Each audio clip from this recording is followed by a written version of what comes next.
Good afternoon, ladies and gentlemen, and welcome to another exciting episode of Multiverse Nexus Wrestling Warzone. I am your host, Warzone General Manager Jerry Aldini, and with me again is Michael Montoya and Pete McPherson. How's it going, folks? How are we doing on this fine Saturday afternoon? I'm ready for some wrestling. How about you? I'm good. How are you, Pete? I am currently existing. Pete is here. Michael is here. I am here. And we have an exciting day of wrestling for everyone. We are on the road to Multivania. Tournaments have been announced. Challenges have been made. And it is going to be exciting. If I can just figure out what the hell is going on with the administration, I would be a happy man. We have some new people picking up some new jobs. We have HR in a tizzy, and you're in the doghouse, aren't you, Jerry? I would not say I'm in the doghouse. I am still general manager. Apparently I do not have as much autonomy as booking as I used to. But that's fine. Because, I can still book a few matches, including, well, we've got one coming up. But before we get into that, we have a message from a rather prominent member of our roster who feels he has figured it all out. So with that, ladies and gentlemen, brace yourself for the one, the only, Maximilian Thunder Thighs. Oh, God damn it. Welcome, wrestlers and fans. Please, take your seat. It's time for your good old buddy Maximilian Thunder Thighs. And now, there has been a lot of lies and treachery going on in the Warzone roster. Lucky for you, your old buddy and pal, Maximilian, is here to speak the truth. Now, a few weeks ago, I discovered the evil plans of Azir to take over the brass and take the World Heavyweight Championship title. But I didn't really have any proof. But now I do! Yes, I have the proof, and it's all the proof I need, and it's all there, and I'm gonna prove it to you right now! Azir Tyran has evilly schemed his way and planted a mole in this new group, the Administration. Yes, I know, it's very shocking. Now, both Alba and Azir played their roles perfectly during that segment, playing ignorant. Ooh! Oh, you can't fool me, Azir! However, folks, the daughter of Albanomics is not the mole. That would be too easy. Alba is the red herring. No, Azir Tyran has the very HR manager under his thumb. That's right, registered Anon is being bribed by Azir and VIP. And what's more, Gorwheel and R. Sawyer are also in on that deal. Your VI meme and toxic VIP will not be happening so long as Maximilian Thunder Thighs is here. I knew it all along. I mean, why else would VIP keep me under their control, right? So I wouldn't talk. Why did I have to go through all that stuff? Well, this was it. I saw it all coming. That's why they did it. Right? I'm always right. I'm telling you, they're doing it. I'm the hero. I'm the good guy here. So you know what, Azir? You know what, Administration? I'll fight you. I'll fight all of you. Yeah, that's right. This whole war is now a VIP and administration battle. Max versus everybody. I'll fight anybody. I'm the good guy here. Get off me. I have more to say. Get off me. Ozir's behind this. He's going to take the world title. I'm not crazy.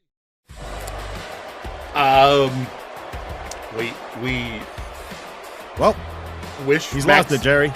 We wish Maximilian Thunder Thighs a speedy recovery. Isn't this the kind of thing you could just, let his contract expire and you don't know how many years we signed him for, dude. You didn't give him one of those, fucking blood seal contracts. Is that why they pricked my finger?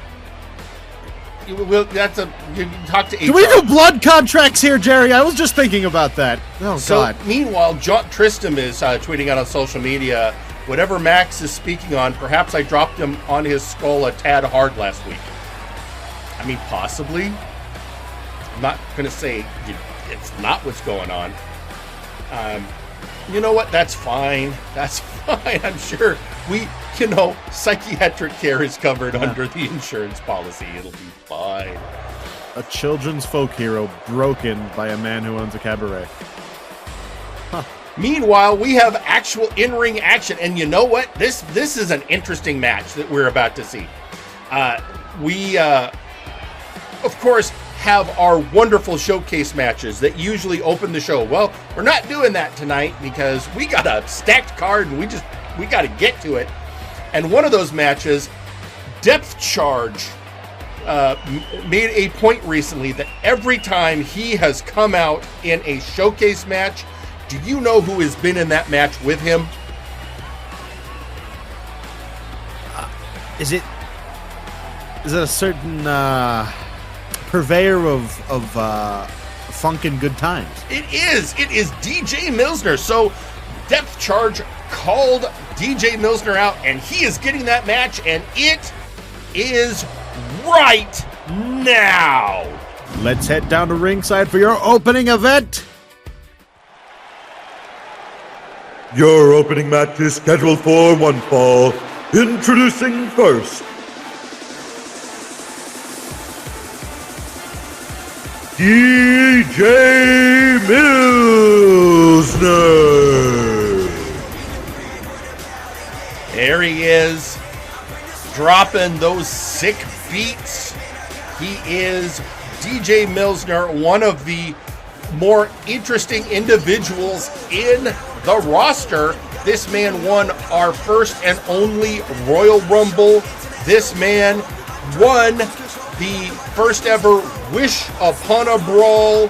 This man has held the Big Oof belt. He has held Tag Gold. He has done so much, and he, just recently finished a world tour DJing in all of the hot spots around the globe. Unfortunately, he was an idiot, and most of the profits went to charity. Well, giving back to the fans right now. And introducing their competitor, Depth Charge. A man built like a menacing rectangle. It's Depth Charge, folks. Depth Charge has certainly been making a name for himself since he returned, and he is looking ready to go. Not a lot of singles action for Depth Charge since coming back. He's mostly been a showcase feature, but not to say he can't get it done in singles competition. No, this man is a powerhouse, Jerry. I mean, look at him. I mean, he is a power. I mean, this right now is going to be the definition of a Haas fight. Big beats versus the darkest depths.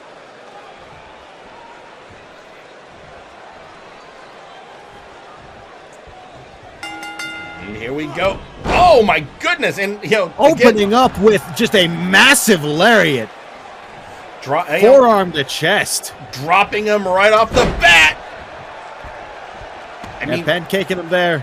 This is the veteran knowledge of Millzner, but as you said, do not doubt the power of Depth Charge. Yeah, no, there's also the question of what lies beneath the helmet there. If I've learned anything in my time in Multiverse Nexus Wrestling, the best answer to that question is I'd rather not know. I mean, we have Sharkmen, we have demons, we have death itself. Oh, absolutely. And right now we have, as one sage said, big men slapping meat. big meaty man slapping meat indeed. Big back body drop by DJ Millzner. Now just stunting, styling, freestyling. But Depth Charge has had enough. Just a big old throw to the What? What?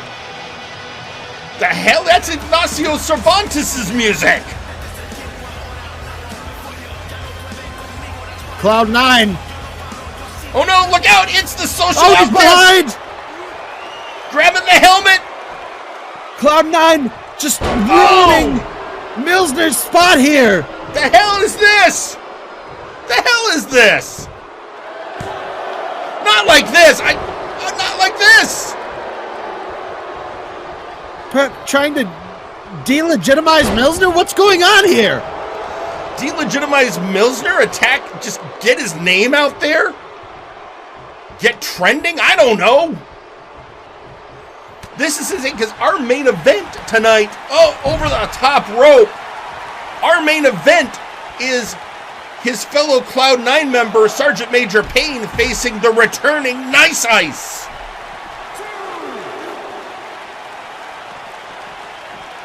Perhaps maybe trying to get the ref to call a DQ or something like that. I don't know. Just anything Cloud9. They're just strange machinations trying to... And now we got these big men outside. Pushing off the DJ. Going in for that big forearm strike. Millzner just eats those. And a big scoop and a slam. Somebody better get back into the ring. We're at 7. 7, ref giving it a moment. Counting 8. These competitors need to get back into the ring. No, not like... I will not, no. Come on. No. Hang on. I am... You know what? No. You're going to get... Here's the headset down to the ring, Jerry. Here, thank you. Ref. No, I am not... No. Ref... Because of the interference, as general manager, I am demanding this match restart.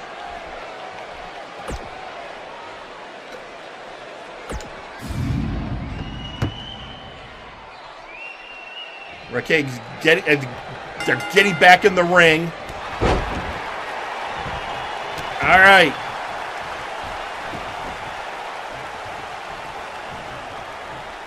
Get a page of Jeff's book. Both of these competitors now gonna have some extra fatigue on them.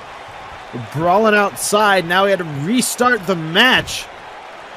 And Depth Charge, look at him, he's pissed.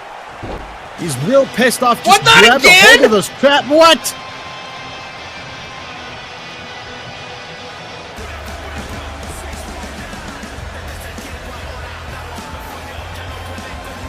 Cervantes. And there he is again! What the hell, Living? What? It's twice! Okay, we're gonna have to ban him from ringside tonight.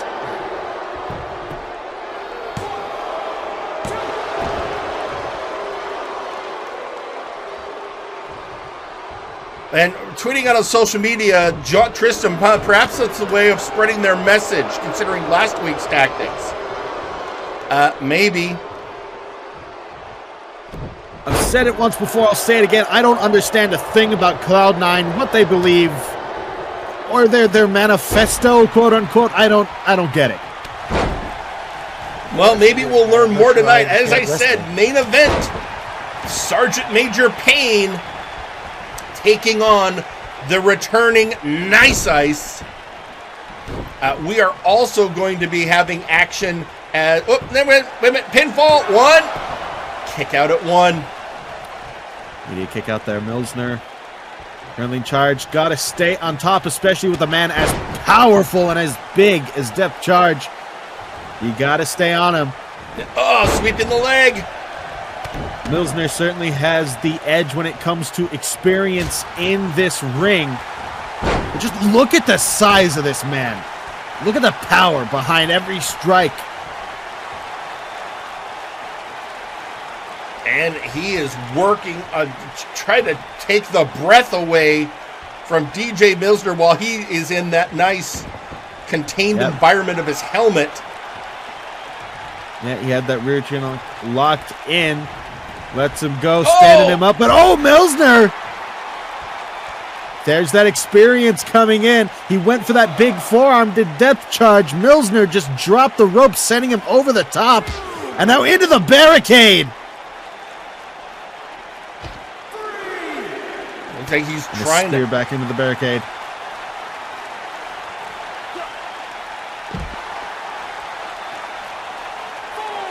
Millzner working over the big man, former member of Nakano Worldwide, while it was still a thing. Somewhere up in the sky, there's a trashy man watching over this match in confusion and probably sorrow. Finally! Oh, I was getting worried it was going to be another one. Back into the ring.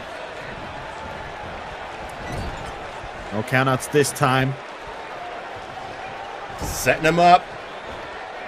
Good positioning in the corner. Oh no, no depth charge. What are you planning?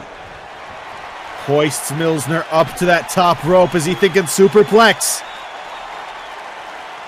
I think he is. He's thinking superplex. Got that delayed vertical start and drop into the middle. Superplex off the rope. This has got to be it, Jerry. 2. No. Again, the power of DJ Millzner.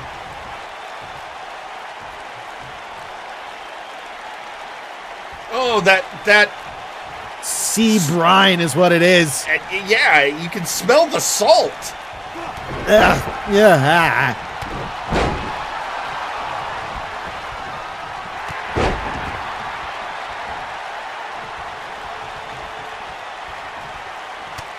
You gotta open his helmet underwater, just like that fish stuff. Ugh. Off the ropes there, slingshot, big crossbody. Despite getting hit twice by the social outcast, depth charge holding his own, actually dominating at this moment against the veteran Millzner.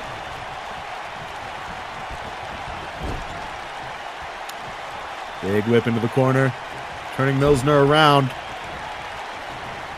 Depth charge effectively using that strength. I also misquoted earlier that social media tweet was from Mr. Butler, not John Tristram.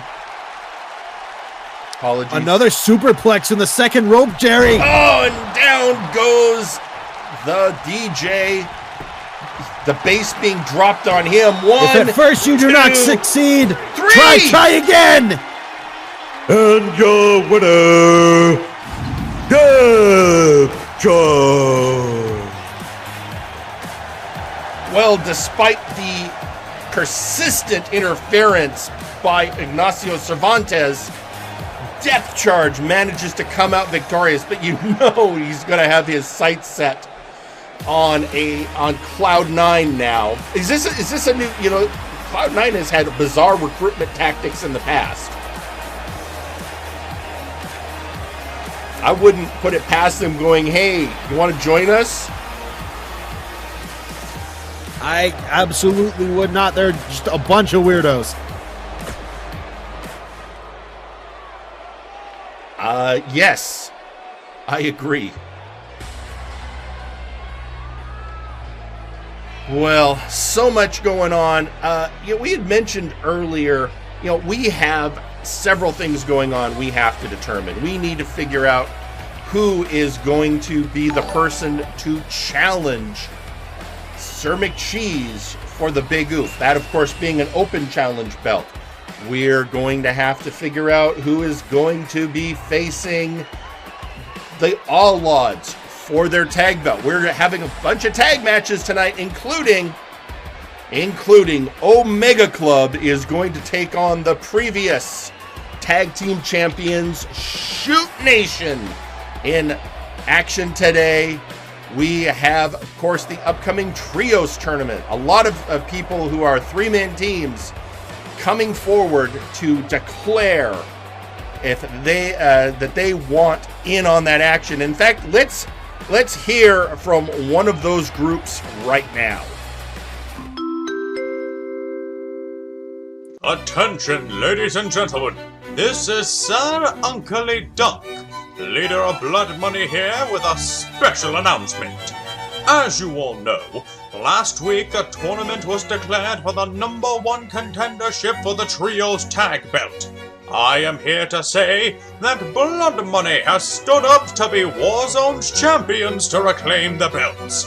For too long, the Trios belts have rotted in the hands of inferior groups and savages, and worse yet, there are imbeciles and cave dwellers to seek to take them and taint them even further. Nakano, Butler, and I push aside all of the petty commoners and fools to bring the proper prestige back to these long-suffering belts. The other teams of MNW need not apply, for the Trios belts are already saved. And if anyone were to have any complaints, well, Mr. Butler would certainly love to hear them. So there you have Blood Money declaring for the belts. And that is, of course, just part of the action we have going on. There's also been some confusion of actions of late, including a bit of interference we had in a match last week, which we are now going to go down to ringside to see if we can get some clarity. But before that, tweeting out on social media, Maximilian Thunderthighs, they took me off stage and took my mic, but they didn't take my spirit and or Twitter. I might have to take the fans' advice and call up a good doctor and grab some unlikely allies. What? Wait, you can't. Dr. Caliban is banned. Can you say that? I don't think you should. We have to hit the dump button. Well, I mean, there is another good doctor. No, he said good doctor. There's only one good doctor, and he's on Flashbang. There's a doctor who's good. I mean, there is a doctor who is good at what he does. What he does isn't very nice. There is a doctor who is now in charge of merchandising, which, that's apparently confusing certain orcs over on the sister show. But yeah, Max, seek help. That's all I'm asking. Be good to yourself. In the meantime, we got to go down to the ring and because there's somebody who's got some questions that he wants answered. And that person is Clacirus. Master of Street Lucha. Hola. I come here with heavy heart. So much is not gone well lately. My amigo Bart Ender has gone down a very dark path. He has gone rudo, and this pains me greatly. And we matched up last week to address that issue, but it wasn't a pure match. It was sullied.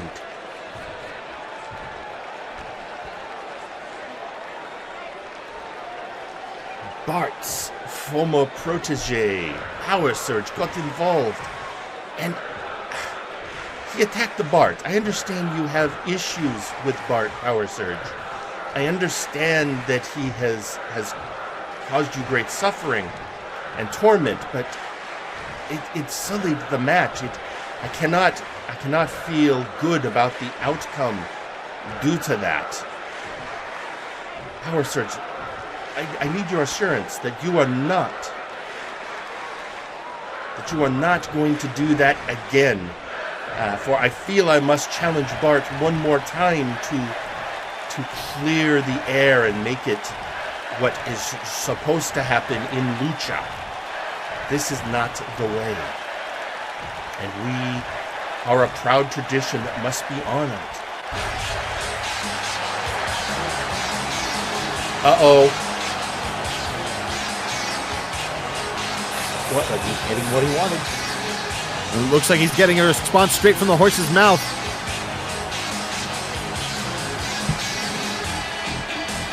It is Power Surge coming out. I mean, we saw what happened last week in action.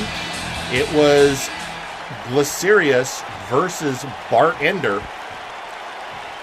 Now I guess we're going to hear Power Surge's side.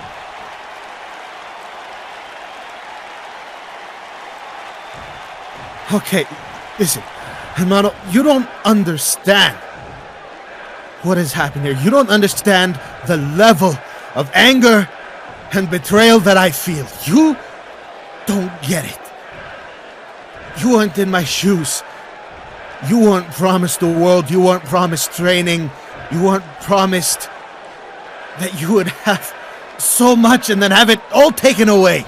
Dude, no, please. I understand you suffered greatly. I do. And you had your shot against Bart. And I know he won. I know that must hurt. But I was dealing with my own issues with Bart, and although I won, the victory is tainted. You don't know what it's like to be truly tainted or truly hurt. You understand? I was a student, a friend, but it turns out the whole time I was just a lackey for someone else's machinations. You know how that feels?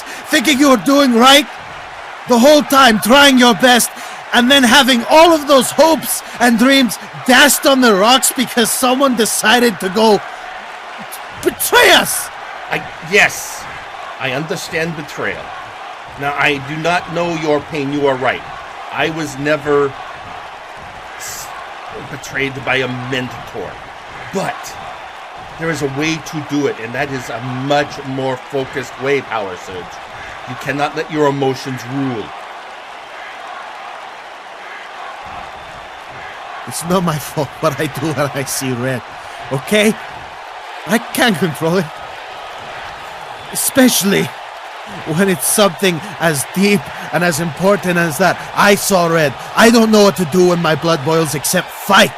Except try to throw my opponent to the mat and do as much damage as I can. But what else am I supposed to do, hermano? Well, you need to learn the focus. I know what you need. You need to learn the ways of street lucha. You need to learn the special lessons that only I can teach. Now, I understand you are not looking for a new mentor, but perhaps I can help.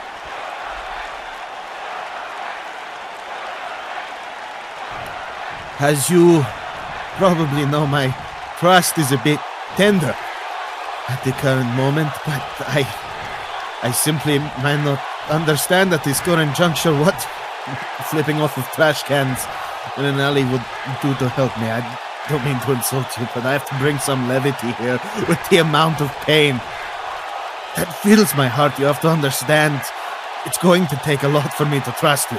Well, I understand, but if you give me a chance, unfortunately, I have to give you this lesson the hard way. Oh, he just headbutt him! Oh my God! I think class is in session. Oh boy, oh, and they're off! This went from a heart-to-heart to a meeting of the minds real quick. I think Bart is trying to show him what Street Lucha can do. You mean Clacirus? I mean, yes, Clacirus. I'm sorry, I'm just shocked. I didn't expect him to do this. So speaking of Bart Ender, you have to wonder if he's happy about what's going on in the ring right now. You have to...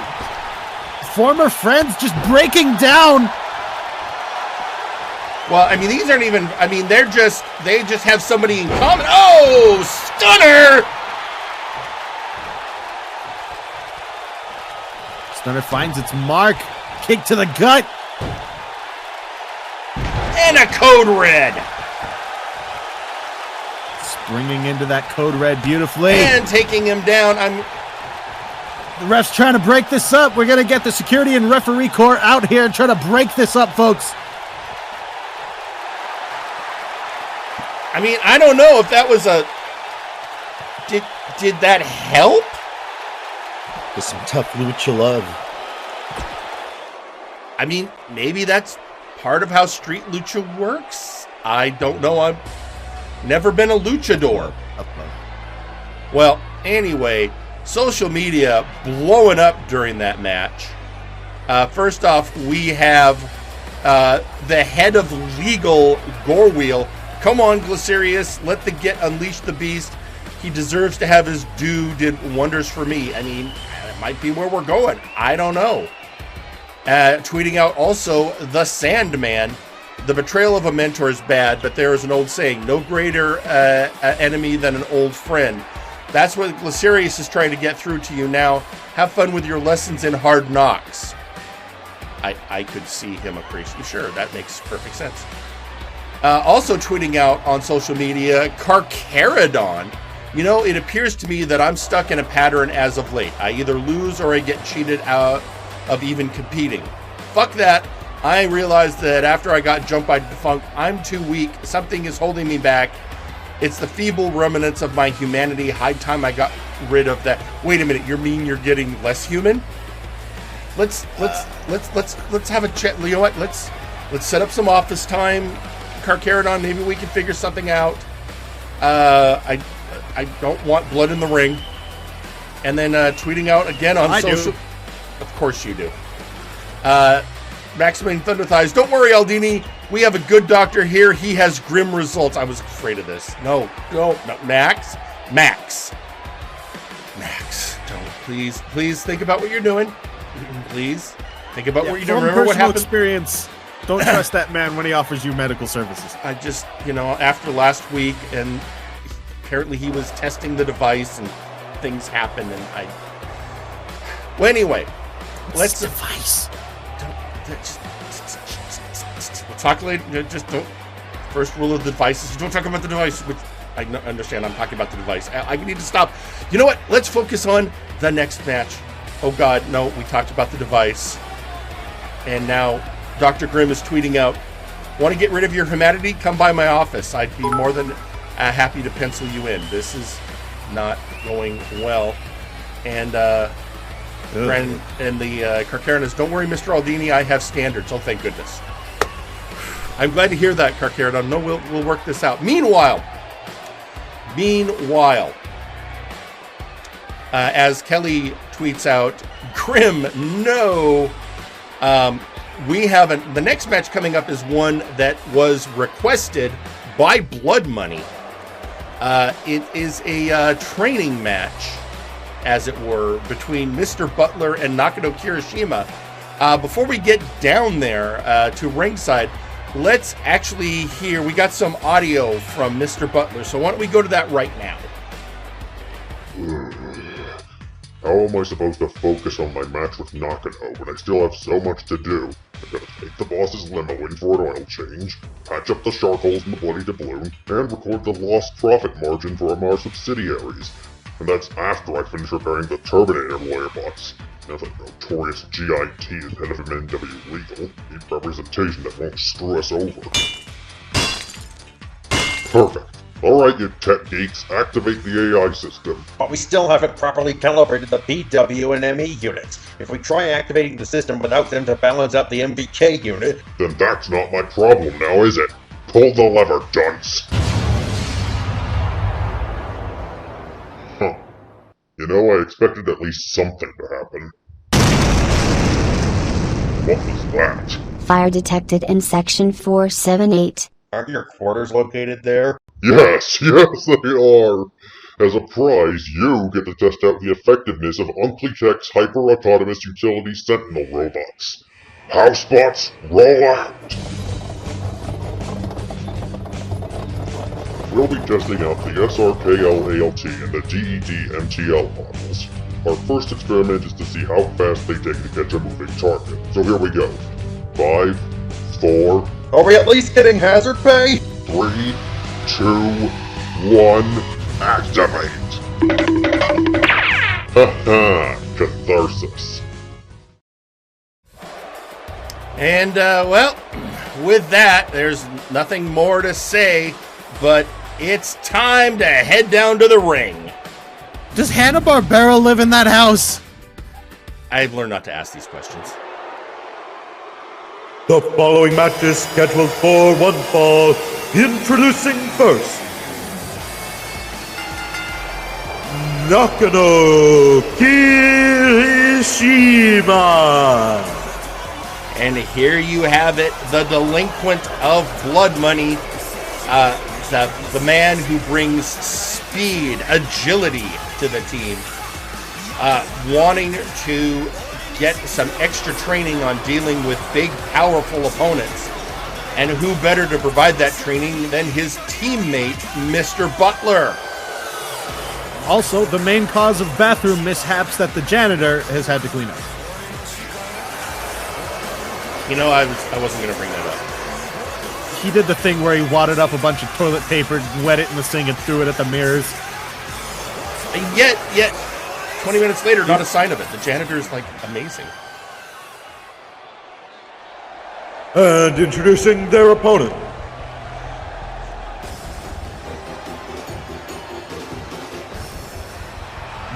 Mr. Butler. Look at this. Mr. Butler has had a glow up. Definitely a new look for a man who I forgot was this scary. What is that coat made out of?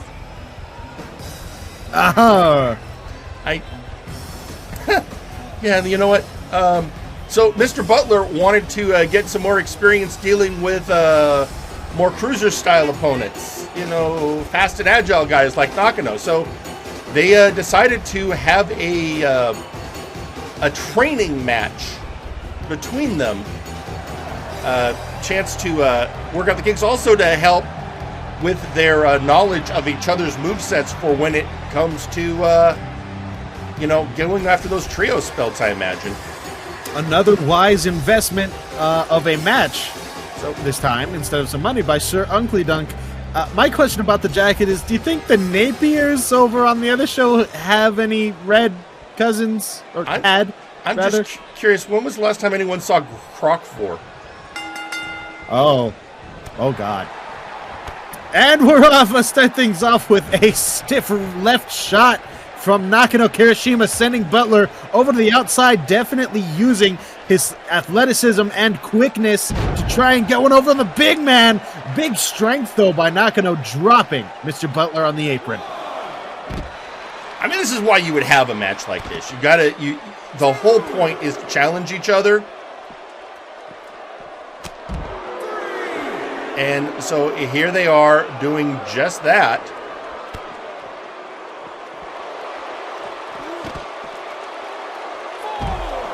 Who do you like here, Michael? You know what? I think I got to give it to Kirishima. You know, he's been scrappy. He has a lot to prove. And I think Butler might underestimate him. All right. Do you agree, Peter? Do you prefer Butler in this matchup? You know, I don't know. I was sitting here trying to finish the other half of a joke tag team game. I was going with Pompadour and Circumstance, but I couldn't figure out how Circumstance would work with Mr. Butler. Yep, good point. Oh, here we go. Stretching out that arm across the pectorals there. Nakano actually showing a lot of good speed. I mean, if this is how he deals with a power wrestler, that's going to work out well for blood money. Not just speed, but look at his technique. Did you see that quick forearm immediately taking Butler down to the ground, keeping the big man off of his feet? That is very good technique here, Jerry.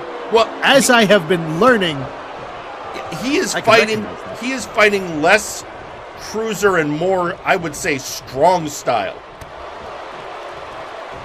Absolutely.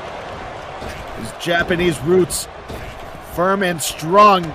Now, tweeting out on social media is their boss, Sir Uncle Dunk, reminding them, don't break each other too much, gentlemen. I need you for the Trios tournament.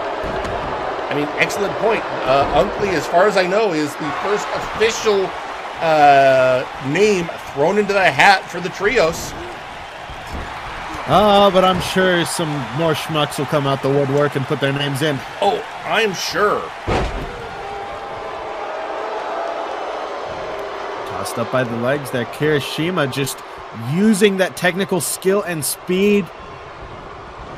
I mean, he's keeping Butler on the defense, which honestly, that's a smart move. Oh, Butler trying to do the up and over, showing off his own athleticism. Kirishima, too quick, too cerebral for that. Countering with the kick to the gut. Drop toe hold. Here's the problem. On drag, didn't quite get it. Kirishima can't let Butler get any momentum, because if that happens, that ends poorly for Kirishima. I'd like to think you'd agree, Mr. Butler, one of the more hard-hitting people in all of MNW, really. I'd agree. We've seen him exercise a lot of power. He's got, he gets all of the you would expect from a powerhouse wrestler. Not only does he have that, he has the mind games down as well. Just this manic personality of his always puts you off, doesn't it? I mean, it can. Beautiful suplex there. So we're getting a note from Theron Eldrazi. Quick note that'll make you giggle. The trio titles are technically a Flashbang title at the moment.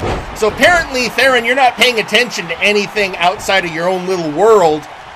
The brass has said a Warzone team gets to challenge for the trio's titles at Multivania. That's why we need to figure out who's going to be the #1 contender. I understand for you, reading is not fundamental.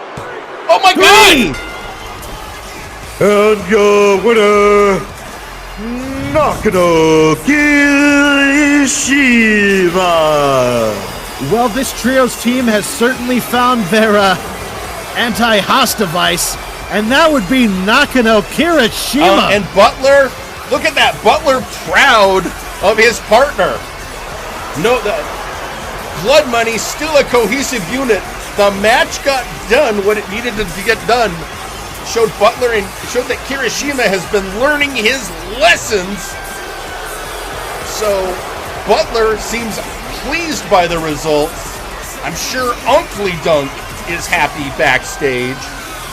Not a hair out of place on Kirishima's head. His Limp Bizkit CD is still intact in his pocket. I mean, that's my guess of what he listens to. I don't know. I have no idea. That's what bad kids like, right? The biscuit. You know, I don't know. I still listen to my, I'm still listening to my Depeche Mode albums at night. Yeah, Beethoven. I was never a classical music guy. But meanwhile, tweeting out on social media, Kelly, go beat the hell out of each other. Winner gets to ride the Omega mech. Oh. Well, congratulations, Nakano. You get to ride the Omega mech. Poser? Possibly, Pete. Possibly. Meanwhile, so of course, we've had so much going on lately with trying to figure out what's the deal with this whole administration.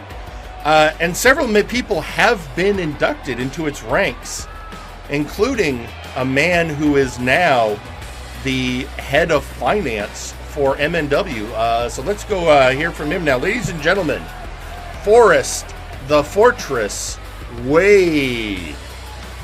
Just focus on your work, Forrest. They want to turn you into one of them, and we aren't going to let that happen. But you're already so distracted you got tapped out in just a few minutes last week. And why am I talking to myself in the plural? Anyway, the Doof had another match last week, so this place is paid off for a while. One less thing to worry about. Ever lie with an Aidinian? Focus, Wade, focus. Think about the reports, not the person sitting on your desk in front of you with those legs of hers right in front of... Oh, thank whatever angel that watches over me. Hi, Mama, whose voice I've never been happier to hear. Just that your voice continues to be the ultimate cold shower in my life, but never mind that. What's up? Yes, I did get a promotion of sorts. Yes, I have my own office and staff. Have you ever been dominated? That was one of my assistants. Put her on. Why do you... All right, here. I'm Earthrealm's rightful empress. Perhaps he'll serve as my consort. Give me that back. Hello? What do you mean, she sounds nice? She is not an improvement over the ones I normally see. No, I will not bring her over for dinner. Well, for one, it's not just her. Her daughter works for me as well, eh? Pre-equipped with grandchildren? Look, Mama, I have to go back to work now. Yes, I will come over for dinner. Yes, I will bring them along as well. Love you too, Mama. You're loyal to your family. I like that in a man. Guardian angel? More like weeping angel. So it looks like the fortress has a few challenges right now. In response to that, tweeting out, we have Forrest is tweeting out, we need a company psychologist, and I don't mean Anon with a bottle of Southern Comfort. Again, I think it's covered. You check with Sawyer. Check with Sawyer. Hey, I took psych as an elective. That's not bad. Meanwhile, I could help. Maximilian Thunderthighs tweeting out, yes, Forrest, the only one I trust of the new administration. Don't let them break you in the fortress, Wade. It's fair. And then, oh no. Oh God, no. Huh? Tweeting out on social media, Dr. Grimm, the Murder Cave, Chaz Lee, Grizzly, and the Allfather do hereby announce their entry into the Trios tournament.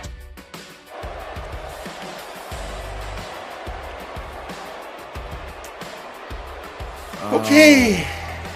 No, that's... Well... Oh, there's other Trios issues going on. In fact, one of them is approaching the ring right now. So why don't we head down to ringside? Absolutely. Let's head down to ringside for this feud of royal proportions, shall we say.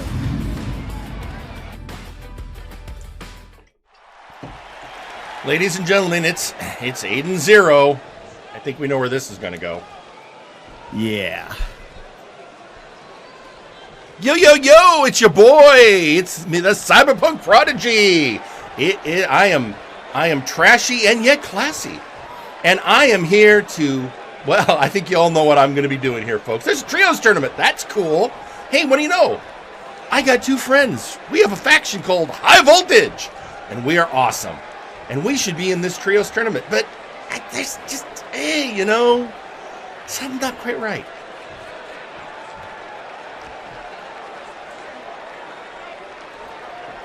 Oh, I know what it is.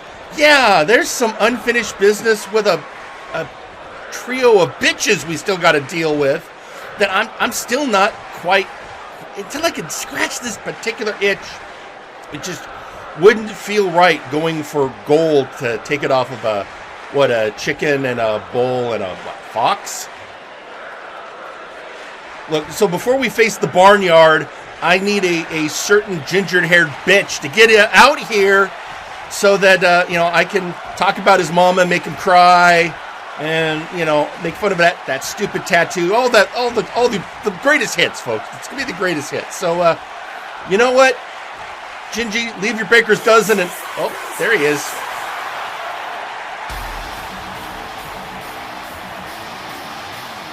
Well, here we go. Who was surprised? Not me. Michael? When these two get into a war of words, there's always trouble.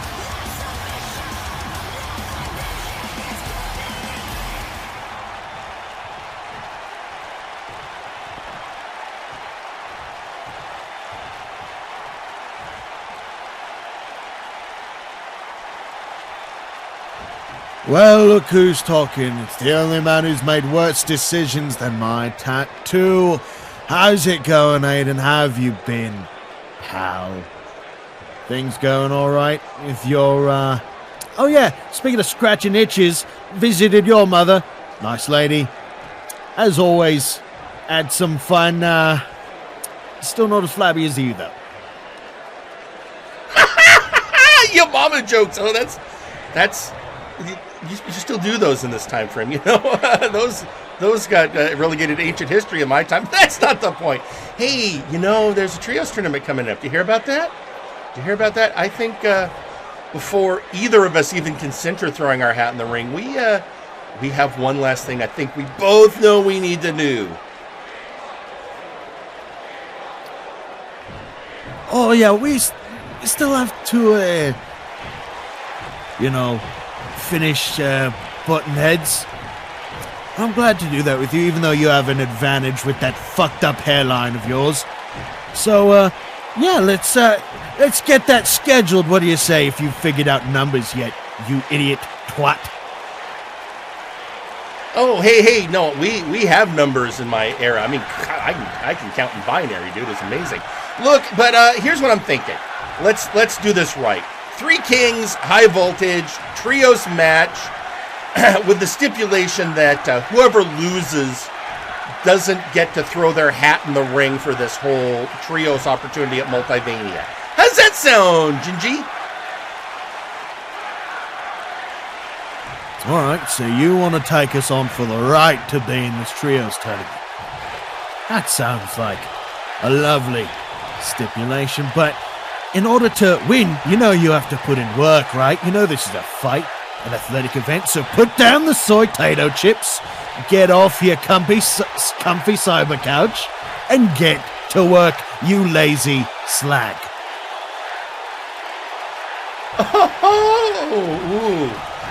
Going after, you know what? That's fine. Because, you know, it doesn't take a lot of effort to beat you. So, yeah, I can afford to take my time. And, you know, you got your boys, but I got mine. Let's do this. And, I mean, Strongman looked good last time, so why not? Oh, yeah, you know who else has your boys and my boys? Who would that be? Oh, right, it's your mother. Just thought I'd remind you.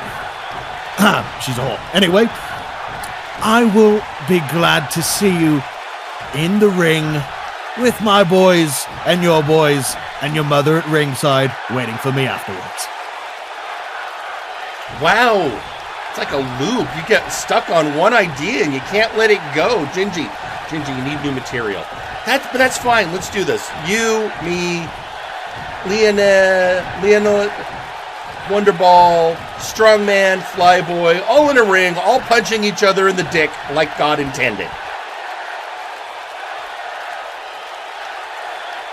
And once we make you cry, we'll put our names in, and then we can go take on the new zoo review and bring those trios belts back home. And I don't care who else. I mean, I don't care if we have to face the Murder Cave, Blood Money, hell. You know what? Let's bring back the clowns. I'll take them all on. So, yeah, see you soon, baby boy.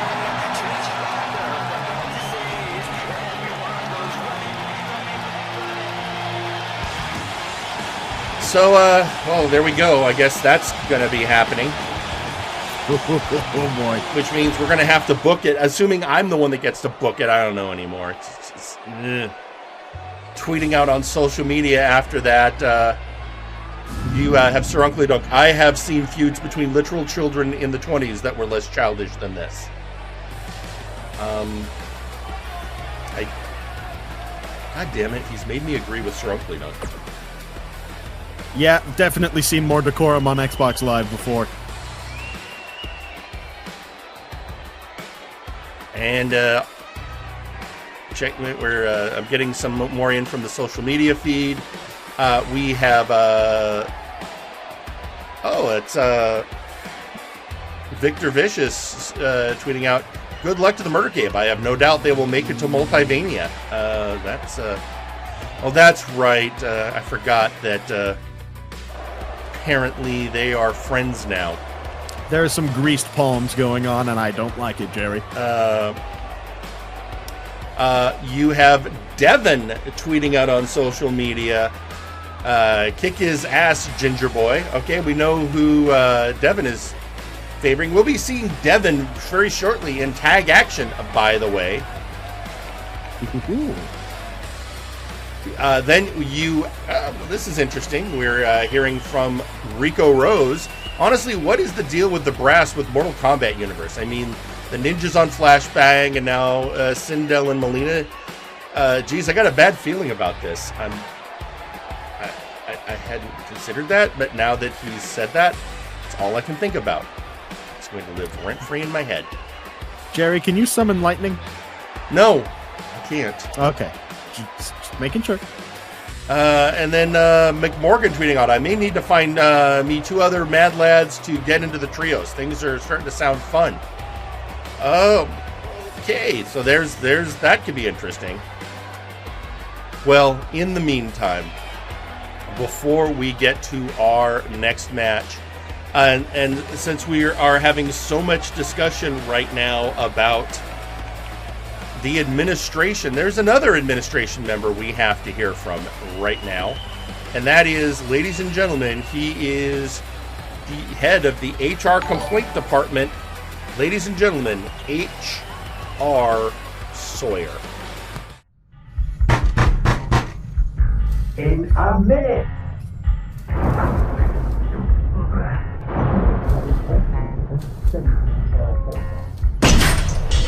Oh, hey, Malice. I was just... Observation. Sawyer and Zacho hostilities. Conclusion unknown.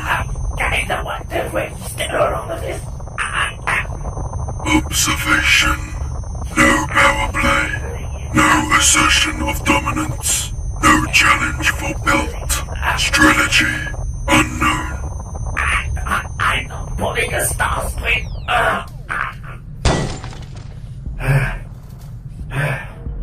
I'm not doing a star screen. That's not what I'm going for with this. Observation. Sawyer reminds Zacho. Malice reminds Sawyer. I appreciate the notion, but I don't need reminding. I know exactly why I joined, and I know exactly what I'm doing. Pissing off Zacho is part of the plan, and if you fully understand what I am, you know that I do my best work when the safest place from a whale is inside its own belly. But you've reminded me that not everyone's on board with this plan. So I'm going to say this, in a way you should understand. In code, from a song. I speak of was and when. We never lost control. You're face to face with the man who sold the world. Message received. Course of action. Register complaints.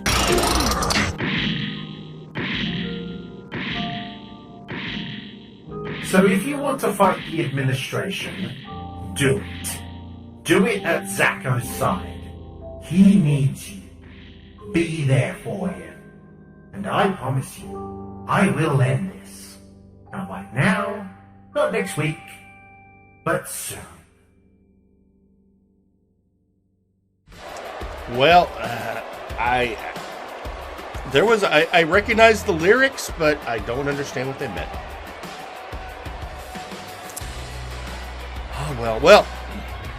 With that out of the way, we have tag team action. Somebody at some point has to take on the Outlaws for those belts. And before we get there, tweeting out on social media, Graven, hey Gingy, why don't you leave the Cyberdorf behind for a week or two and come home? I have a proposal for you. That's sound okay. You know what? We can get into that later. For now, it's time to head to ringside for this tag team match. I'm ready for more action. The following is a tag team match scheduled for one fall. Introducing first,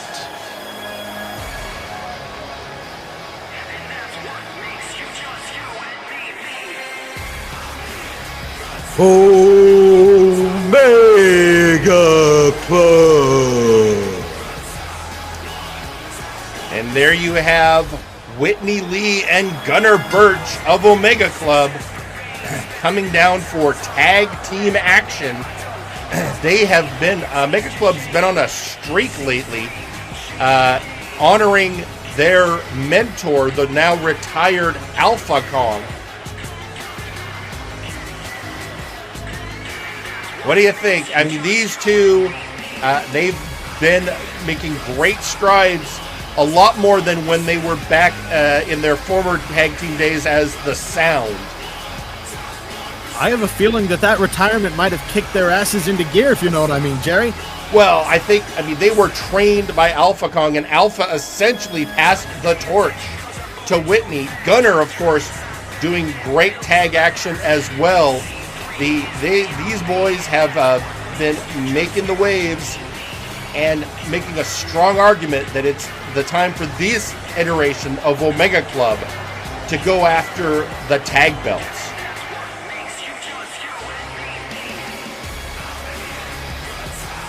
They definitely look determined to at least give it a shot here. But let's take a look at their opponents, Jerry. That's always the crux of the issue. Who are we facing? Well, they're facing a classic. And introducing their opponents, Shoot Nation! The previous holders of the Unified Tag Team Championship, Devin and the Scorpion, Jack Abbott. Shoot Nation. Now there's Devin there on the right. The Scorpion, Jack Abbott there on the left. And hey, it's my favorite pair of trunks because it reminds me of one of our sponsors, Jerry. And who would that be? Why? Meanwhile, on the way to ringside, Devin said, "Time to get back what we lost." So they are definitely gunning for getting those belts. Meanwhile, Devin starting out with Whitney Lee, and just immediately, just right off the bat, a pin. Pin, but still some of that MMA coming through. You see how he trapped the leg on that pin, not just holding it up, but he had his knee wrapped around there. Now going for those kicks. Shin to the back. I mean, to be fair, Devin made a great showing in the C101. And of course, the members of Shoot Nation just holding those belts for a good long while. Now, Whitney Lee working over the arm. Taking control of the pace of this match. Focusing on that right arm, trying to shut down some of that striking ability. I mean, that's good, strong strategy if you're somebody like Whitney Lee going up against the MMA stylings of Devin. Yeah, Devin not in a place he wants to be, though. He has subsequently crawled over to the unsafe corner, to the red corner, where the Scorpion is lying in wait as well. Springboard off the middle rope. And speaking of the Scorpion, here he comes. Bringing him to the... made. Oh, just lead to the center. Ooh. Wrenching him up by his leg. You know, it's got a chance to pull a lot of those muscle groups and tendons that are real vital. Well, and that will slow down the cruiser stylings of Whitney Lee, giving half a chance. But, oh no. Oh, here boy. Comes Gunnar! Gunnar Birch coming in with that double stomp over the knee. But the Scorpion, Jack Abbott, is going to take more than that. He fights back with a big lariat. Into the corner goes Gunnar. Going up top. And oh! Big twisting elbow there. And the second rope straight across the back, right on the spine. Oh, now he's just, oh, look at that Tequila Sunrise. Tequila Sunrise locked in, got the foot hooked, but the abdominal strength. Gunnar Birch able to twist out of it and go behind into the German suplex. Beautiful. That's probably my favorite move in all of professional wrestling, Jerry, is that German suplex. And just completely uprooting your opponent and tossing them to the ground. Going for that elbow again. Again, working on the back. Trying to take away some of that stability, some of that power. Abbott stalking him and trying to keep him from getting a tag from his partner, Whitney. Odd choice throwing him into his own corner. Seems like a bit of a flex if you ask me.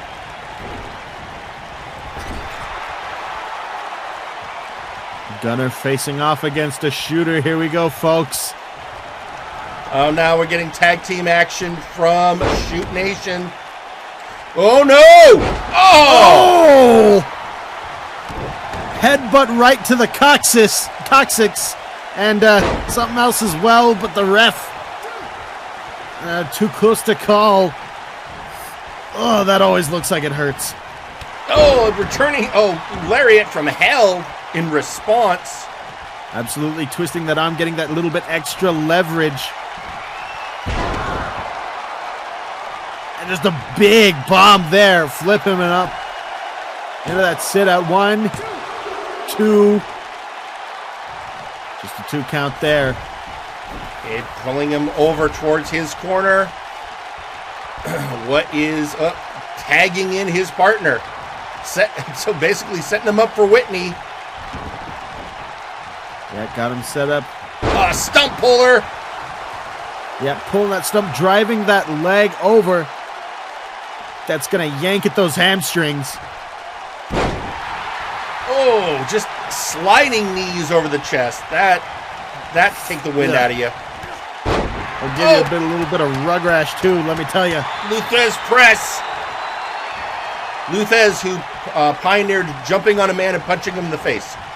What a pioneer indeed. Honestly, should have gotten the Nobel Peace Prize. Devin is good, but again, you see the high-flying style of Whitney Lee. So far, it's been that high-flying ability, that unpredictability, that sheer speed that's been slowing down Shoot Nation. 1, 2, wait. Oh my God, Omega! 3! And your winners, Omega Club. Omega Club just smooth and slow is smooth, smooth is fast. They just used those tag team strategies, played to their what? Wait, what? Wait, what's going on? You just want, what is going on? Whitney wasn't happy about something. Maybe he wanted the pin? I don't know.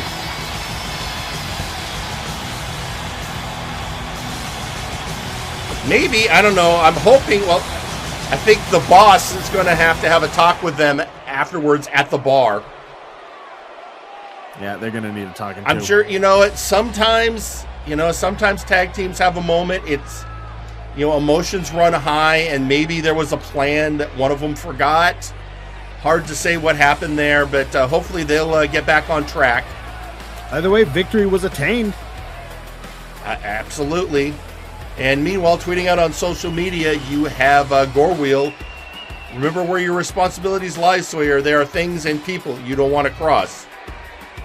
If you want your freedom, you just need to do your job. Then you can get what is owed. Besides, remember the perks you're getting for now.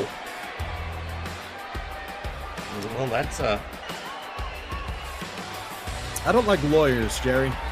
Well, we live in a world full of them. Or taxes. Okay, well, you know what? That's between you and your accountant. Meanwhile, we've been hearing so many people. You know who we're going to be hearing from now? And I'm not happy about it. Is it human resources? It is human resources. Here comes. Oh, son of a. Apparently, there's some clarifications that need to happen. I was just informed. So let's head down to ringside.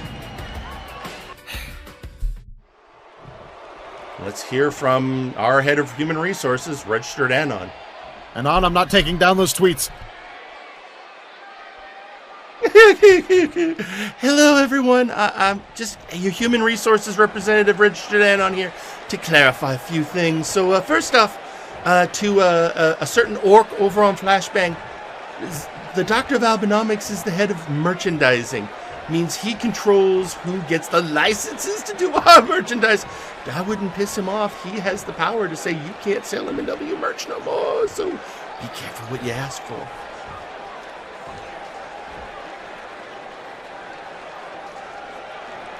Now next, we have a lot of decisions going on. There's going to be a tournament to decide who's going to be the next Nexus Titan Championship contender, and a tournament for trios. That's a lot of tournaments. So the administration got together, made a decision, talked to the brass. Everyone, keep throwing your hats in the ring for the trios opportunity, but it's not going to be a tournament. No, the administration will just decide which one of you deserves the opportunity. That's all. It'll be nice. And now, on to other matters.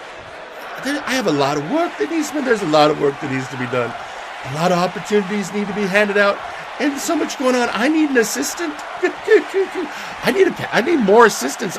Sawyer's nice, but he's busy with his stuff. I need someone else. And I have the right candidate.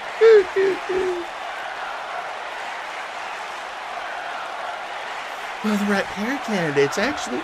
So, that's right, folks. Assisting me going forward with HR-related issues will be Mr. Theron Eldrazi and Mr. CJR Killer. And Mr. Eldrazi and Mr. Killer will be assisting me in all matters that need enforcement. In fact, I'm booking a match right now.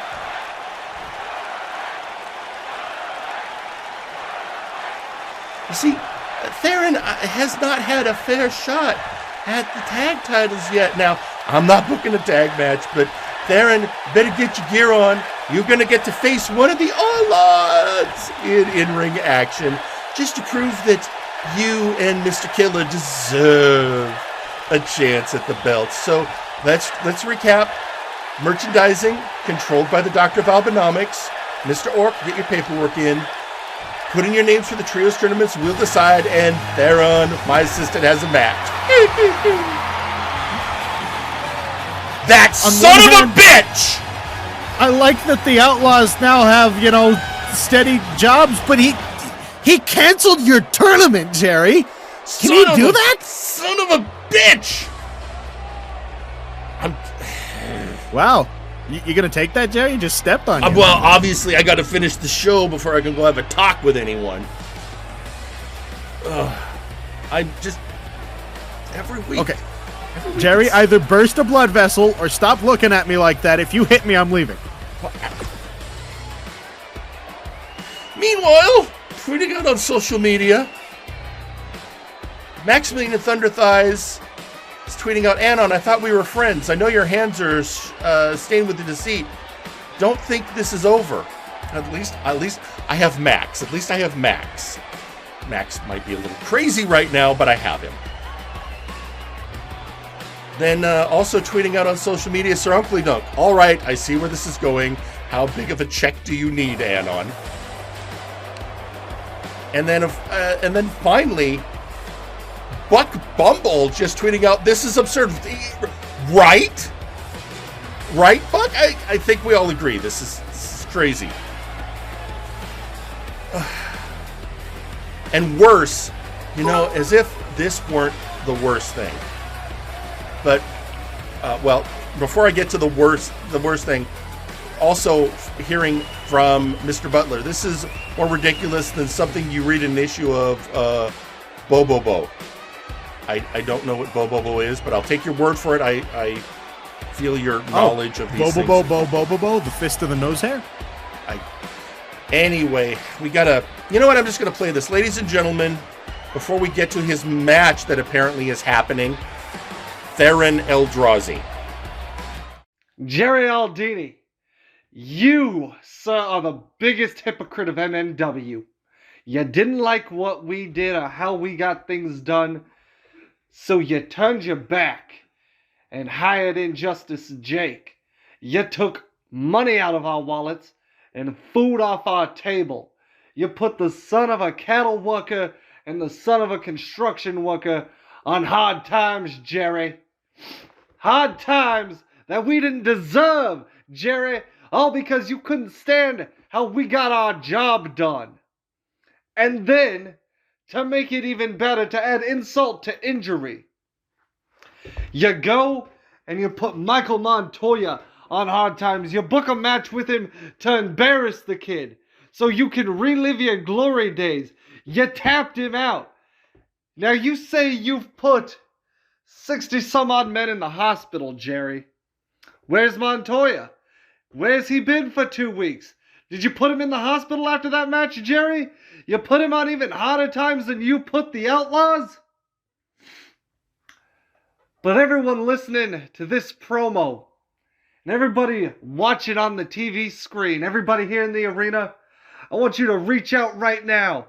My hand with yours. We're fighting this fight. We're going to win this fight. We are fighting the same fight you are in.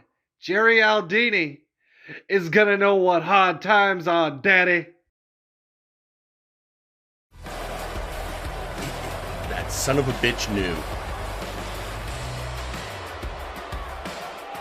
And wait, so you did that just to embarrass me? No, of course not. That was we had an agreement. It was a bet and it was a training match, and you learned and you were fine. You didn't go to my leg still hurts every once in a while. I think. Well, you know, I let you book next. Hey, you know what you're gonna get to do? You know what I'm giving you a gift next week. A gift? Okay, I think I deserve one, Jerry. Yeah, you know what? For my mistreatment from you and the other people in this locker room, you know what? I think I deserve it. I am next week. You're gonna have your official debut as our new in-ring interviewer.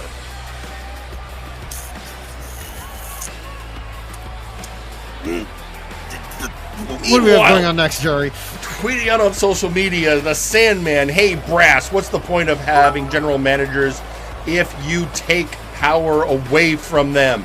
Kind of defeats the purpose. Normally I wouldn't get upset about this, but since the administration deals with both shows, I have to say something. That's true. Remember what they did to Mr. Rabbit? He's still on suspension for something that happened with a wrestler who's currently on taking a break.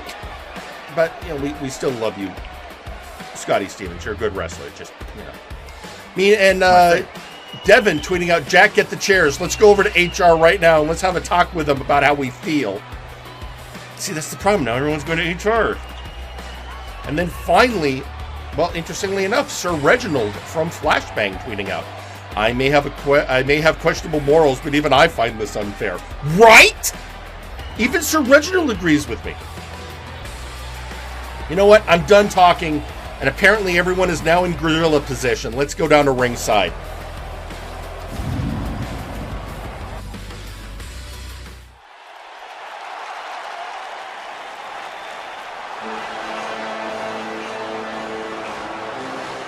The following match is scheduled for one fall. Introducing first, Sasquatch Wing! Ladies and gentlemen, he is one half of the Unified Tag Team Champions. He is Sasquatch Wing of the All Odds. And he is getting to face a man he faced at Future Shock, Theron Eldrazi, apparently to prove that Theron and CJR Killer deserve a shot at the tag belts. Tag belts that were earned with a very affectatious use of a wish. And introducing their opponent. Representing administration, Theron Eldrazi. That's the look of a man with a new job who's actually able to provide and put food on the table. And now we have Beowulf tweeting out, do I need to change the name of my move from FTV to FHR? I mean, I would consider it a personal gesture there, Beowulf. So, sure. Here he comes now, not just part of the tag team, the Outlaws, not just a mercenary, now special assistant to the Director of Human Resources. Well, again, he's being given a fair shake now, at least. See, I'm conflicted. I don't like HR myself, but I do like the Outlaws. Well, okay, we're gonna call this match down the middle. Never. Do you know who you're talking to, Jerry? Meanwhile, Sasquatch Wing, was going to pick him up. Oh, no! Just hooking it on there with that neck breaker. You cannot deny the skill of Theron Eldrazi.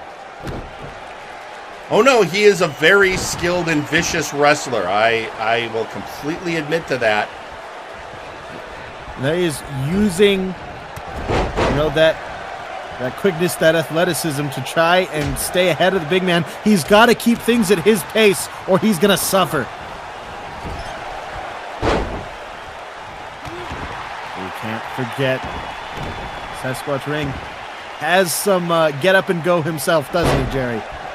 I mean, look at him. He's a Sasquatch. I've never seen a creature that big. He makes some of the best coffee in the multiverse. You're hearing they're doing cold brew now. I can actually drink it. Yeah, it's very good. I was never a big cold brew fan, but I got sent some, and it's very nice. Meanwhile, big old knee to the chest. Oh no, well here it comes. Not where you want to be. Yeah, right on the chest. Bit of a squat, if you will.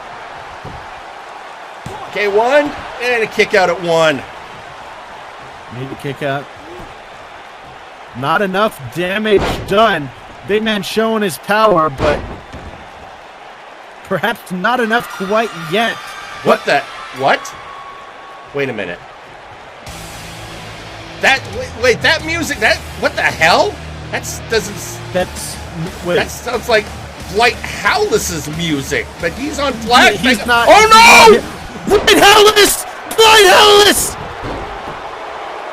What?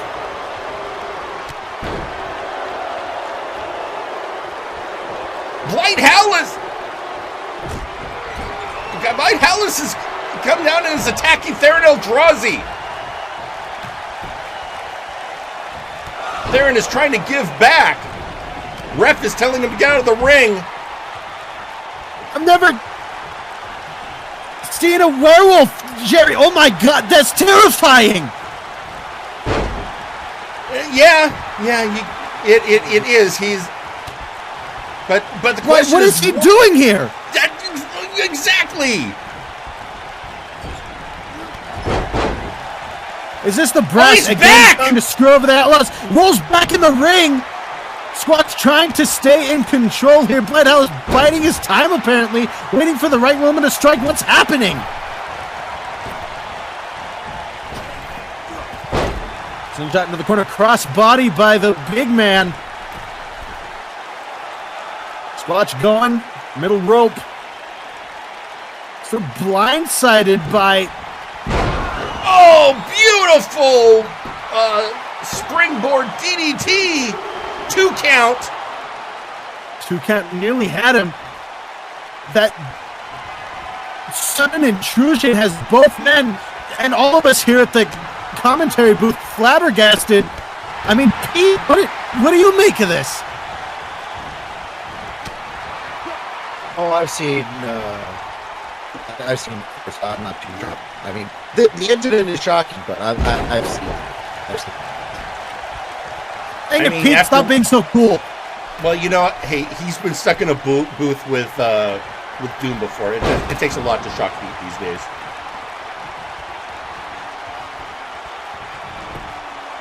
Again, going for a pinfall. Ooh. 1, 2, 3! And there is... And your winner, Sasquatch wins. And the Squatch walks away victorious. Although I do feel listen, they're the tag team champions. They've had plenty of airtime. Let's talk about how Theron Eldrazi got screwed again, Jerry. But was this could have been the doing of the Brass or somebody? The Outlaws never given a fair shake. I disagree with that statement. Obviously, things are going very in their favor of late, but yeah, even I don't know what's going on now. We have a lot of people with a lot of opinions on social media, though. First off, we have Maximilian Thunderthighs tweeting out. First the admin, now the Outlaws. You're right, Jerry. This is all corrupt. It's the big evil plan. See who else can hire the prices of the outlaw mercenaries work full-time, and not anyone without financial investments. And this whole leads back to VI, and then apparently his feed got cut. He was banned. Ha! So, yeah, there's your staunch ally, Jerry. A madman. That's also all you have. Tweeting out Forrest, the Fortress Way, so the administration could hire people to help them. You know, I think I might need some help with the filing of the records department just to balance the equation. That's an interesting point, yes. And then also tweeting out the Sandman. Hey, Mikey, want to be even more concerned? He's only the third scariest member of Apex. Have fun with that knowledge. That's true. They've got Minotaurs and Sharkmen. They've got 2 Minotaurs. 2. Count of 2 Minotaurs. Have you ever seen a Minotaur up close? I thought they were just big they're Minotaurs? Yeah, big, powerful. One of them is completely undefeated. It's never been... I thought it was just Snake Man, Snake Lady, Dog, and Bird. Nope. Oh, God. The Minotaurs don't come out very much because they're frightening. Also, hearing from Theron Eldrazi, Blight, you want to interfere in a Warzone match? Just remember who has the ear of HR.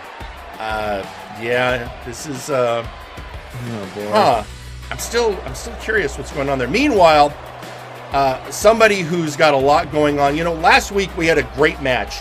There was a challenge laid out by Semjax due to the Mega Blitz X wanting a crack at winning away the Money in the Bank briefcase. And Semjax gave Mega Blitz an opportunity to face the Conquest Bloodline in tag action with a partner of Mega's choosing, and Mega chose Daverman, and they won. So let's now hear from the Henshin hero himself, ladies and gentlemen, Mega Blitz X. Pose. To defeat your opponent, you must understand your opponent. I won your challenge, Semjax. Now it's time to face the judgment. It's kind of pathetic that you still think you can keep underestimating this child like I'm not a threat, and yet look what happened. For an undead, blood-sucking immortal with all the time in the world to plot and plan, you overlook the one crucial weakness that will be the death of your briefcase. Hubris. A king who sees himself a god fell by a non-believer. And just when you think you can counter, I foresaw it as expected. Because if you can make the enemy flinch, you've already won. Gotcha! Take to the skies, Rider X. I will etch my chronicle. Your end is upon you, Semjax. Time is in my hands. Critical Crusade.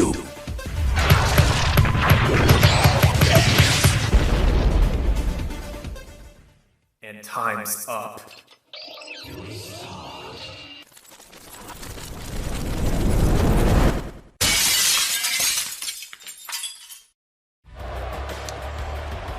Well, there you have it, but there's somebody else we have to hear from, and that is the man who holds all the cards right now. Let's head down to ringside and hear from the leader of the Conquest Bloodline, Semjax.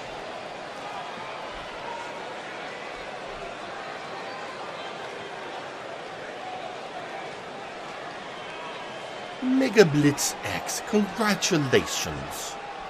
That was a very well-fought match last week. You and the Deva Man versus the main event mistress and myself. Well done, both of you. You are truly great heroes. But curious thing, Mega Blitz X. I challenged you to find a partner, yes. You found the great one in Deva Man. So powerful. So powerful that Deva Man got the pin. Oh, impressive. That brings us to the question at hand. You want to face me for my briefcase. But Mega Blitz, you didn't get the pin. Deva Man did. So why not one last little doorway to go through? How about a match? Deva Man versus Mega Blitz X. And the winner of that match gets to face me, Semjax, leader of the Conquest Bloodline, for my mega money in the big bank briefcase. I think that's only fair to prove which of you truly deserves this opportunity. And oh, don't worry about any technicalities. I already filed the paperwork with Human Resources. It has been approved. We are in excellent shape. So, yes, we will have that match. Deva Man versus Rider X. May the best hero win. Hey, would you look at that? Another booking decision floating just straight over your head, Jerry.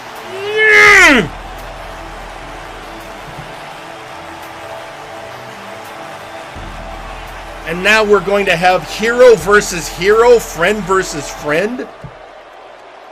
The greatest heroes on Warzone having to face each other? I'm sure to me. If you're Mega Blitz X, you're already getting tired of the games. Well, tweeting out on social media, we have Sasquatch Wing going, this one curious, what Wolfman doing here? They got grievance with Theron? Well, I mean, CJR Killer did run over Nero Napier with a car. And oh yeah, that did happen. It did happen on behalf of Suicide Gemini. Suicide Gemini, who poisoned Blight Hallis which caused him to impede his lycanthropy. I don't know. Maybe there's something. I don't know. In the meantime, ladies and gentlemen, it is the time to pay the bills. We are going to have a quick commercial break, and when we come back, the next match, you're not going to want to miss it, when Injustice Jhake takes on TJ the Mint Gable. We will be back with that match after these messages. Feel the warm, milky, healing, Jesus-powered goodness that is Lactatanks. Step inside or be thrown in forcibly by registered Anon after you've gotten the shit beaten out of you by multiple people in one wrestling match. We swear nobody has ever died in a Lactatank. What is the Lacta made of in the Lactatank? We have no fucking clue, but we enjoy it anyways, and you will too.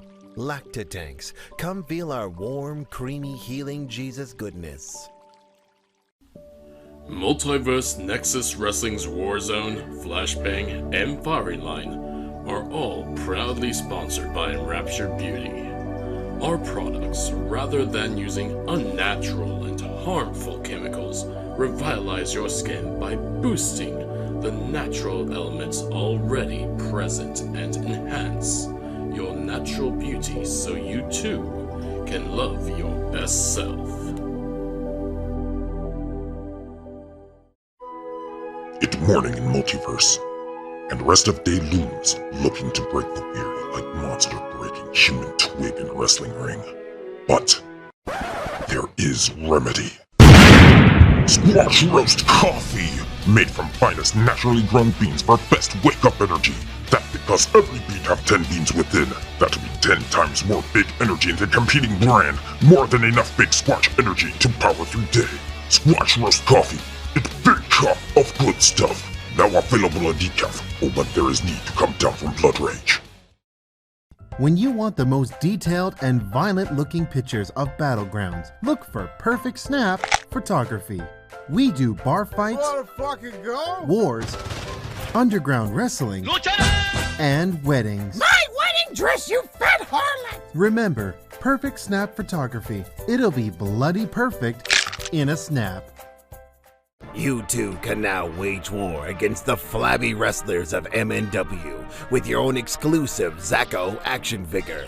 It comes with trios tag belt accessories and nut-kicking action. Pull the cord to hear Zacko's famous quotes. Get that microphone away from me before I shot up your... The Zacko Duo action figure, sold separately. Whether you're working at home or giving your opponent work, we here at Lowe's are there for you. We're here with our sturdy tables and ladders that cease to exist if broken in half. We're here with rings that can stand up to even the most grueling of hoss fights. And when a locker room door is inevitably smashed by an angry lion woman, or a fiery undead leaves burn marks all over your paint, Lowe's will be there with a little elbow grease, a substandard 2x4, and a 6-figure bill. Don't believe me? Listen to these satisfied customers. You know, I like Lowe's because they have tables that I can put pizza on because everyone else keeps breaking the goddamn tables. This is Raphael Sampson here to remind you that Lowe's brand lumber is subpar at best. You deserve better. And trust me, I would know. I worship a carpenter. Lowe's is great for tinkering with any hero gadgets. Sometimes when executing wrestling justice, I've had to break down a few barriers and a few walls. Oh, fucking damn it, Max, my wall! Thank goodness I shop at Lowe's so I can get the best deal on replacing and fixing all the walls I break. Lowe's. Do it subpar for more.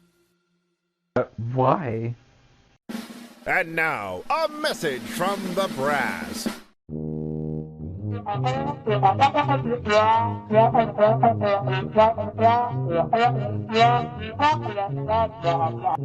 This has been a message from the brass.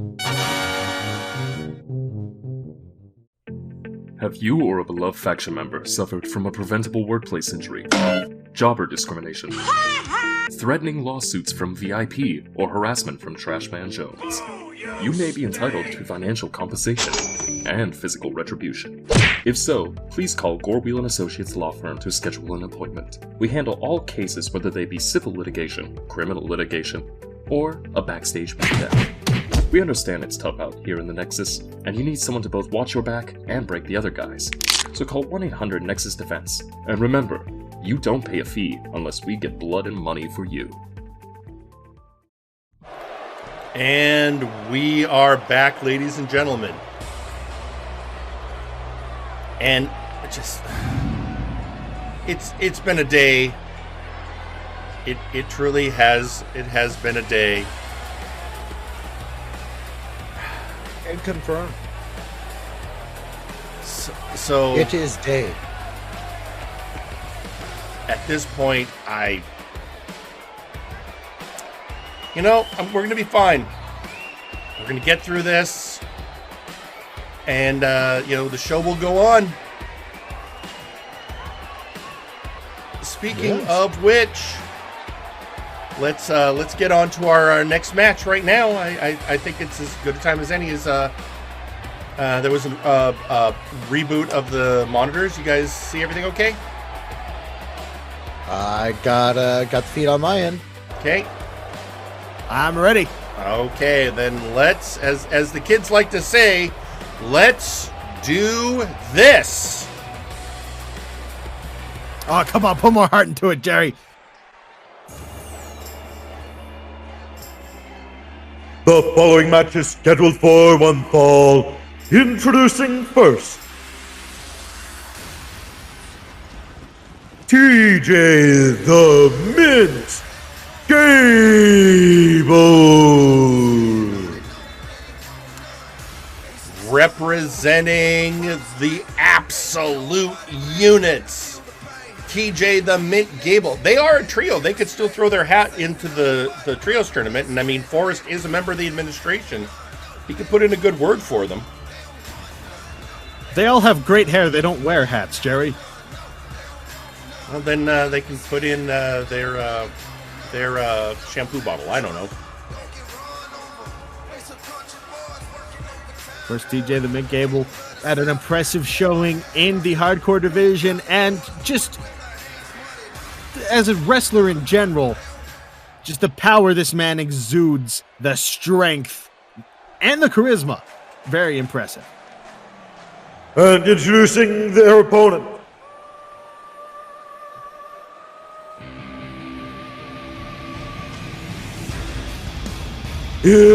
Injustice Jhake. Perhaps a man who is the catalyst of all of the issues between the brass, HR, and you, Jerry. Because you hired this man to screw over the Outlaws. I think that's where this all started. I hired this man to try and counteract the issues the Outlaws were bringing to the multiverse. And again, I think there has been some hypocrisy. I'm told that I cannot retaliate against the Outlaws for their mercenary work, and yet what do we have? I've seen retaliation against Jhake for his mercenary work, so you tell me what's fair. Well, what I think is or isn't fair doesn't matter, because we're about to see a match in this ring. Injustice Jhake hopefully looking to start building his record back up here. TJ the Mint Gable, of course, as well, a lot to prove to his fellow tag team partners, and perhaps maybe even an entry into that trios tournament.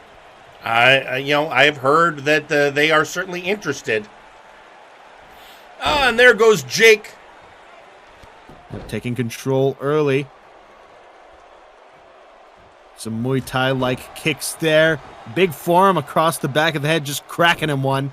Injustice Jhake, though. Jhake with his mercenary training and his martial arts skills versus the boxing background of the Mint. You know, two very different styles of combat. You can't imagine just the horrors someone like Injustice Jhake has seen. I mean, Jhake was around during the Inquisition. He saw those horrors. He witnessed the death of Taiku in the ring. He was here during the Clowns and the Vacants. He's seen his share. There are things he has seen that a lot of the newer generation of wrestlers will never know. I was talking to some people in the crowd other day, well, more so arguing. Apparently, I'm supposed to be worshiping a man on a golden chair. A man on a golden chair? Did they give you any more details? He's got like one red eye, and like something about humanity in 40,000 years. Yeah, I've heard about that. I mean, that's back in the Inquisition times. I never followed. Jungos, when he was around, tried to explain it to me, and I just... Yeah, it don't make no sense. It seemed very convoluted. Well, living through something like that, can imagine that Justice Jake, I'd say, has the upper hand in this match. Though, at the moment, TJ the Mint Gable going ham on the knee here. Trying to bust out those ligaments. Well, I mean, that's there. I mean, that's considering that some of Jake's offense is kick-based. Sure. I mean, what better way to neutralize, the indie boot than to make it weaken his legs? Yeah, if you can't stand up properly, I don't imagine you can fight very well. Maybe that's what I should have done in our match, Jerry. Let's try to kick you in your geriatric knees. I mean, you could have. Let's remember, I put you in a figure 4. Injustice Jake tries to pick up TJ the Mint Gable, but Jake used that reversal earlier on Gable. Gable throwing it right back at him. A little bit of attitude there, perhaps. Luthed press. Again, Jake, a veteran of MNW. He's been around for years. He was already working for the company when I was hired as a road manager.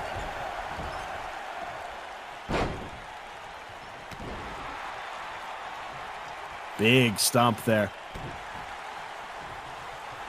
Bringing him up. Oh, here it comes. Oh, twisting neck breaker. Beautiful twisting neck breaker. Straight into the pin. No. TJ the Mint Gable still got plenty of fight left in him. Crack across the back with that kick. Shin to spine. And another Luthez press. Just raining down hands. Grounded pound from the boxer. Love to see it. Drop in the fist. And that busted Jake open. Oh, and down he goes. I mean, these two, as you said, Gable has made a name for himself in the hardcore division. Another Luthez. Jake, of course, a legendary competitor here. Former world heavyweight, multiverse heavyweight champion, Jake. In fact, did you see TJ the Mint showing? Oh my God, he's showing some really grotesque tenacity here. He is focusing on that cut. You notice that? Just trying to bust him open even further, maybe expose some skull here. I mean, in a match, you gotta win. That's the first and foremost. Dragging him by his hair right above the cut. Dear God, the sadistic nature of Gable is coming out. I'm sure it's just a coincidence that you hit the face, the forehead's part of the face. That looked pretty targeted to me, Jerry. Hey, he, again, in the hardcore division, this man knows how to take it to that violent level. And taken to the corner by Injustice Jake. What? Uppercut, uppercut, uppercut, uppercut, uppercut. And Injustice Jake getting payback for all those right hands. Back elbow into the corner after that uppercut combo and finishing it off with one more.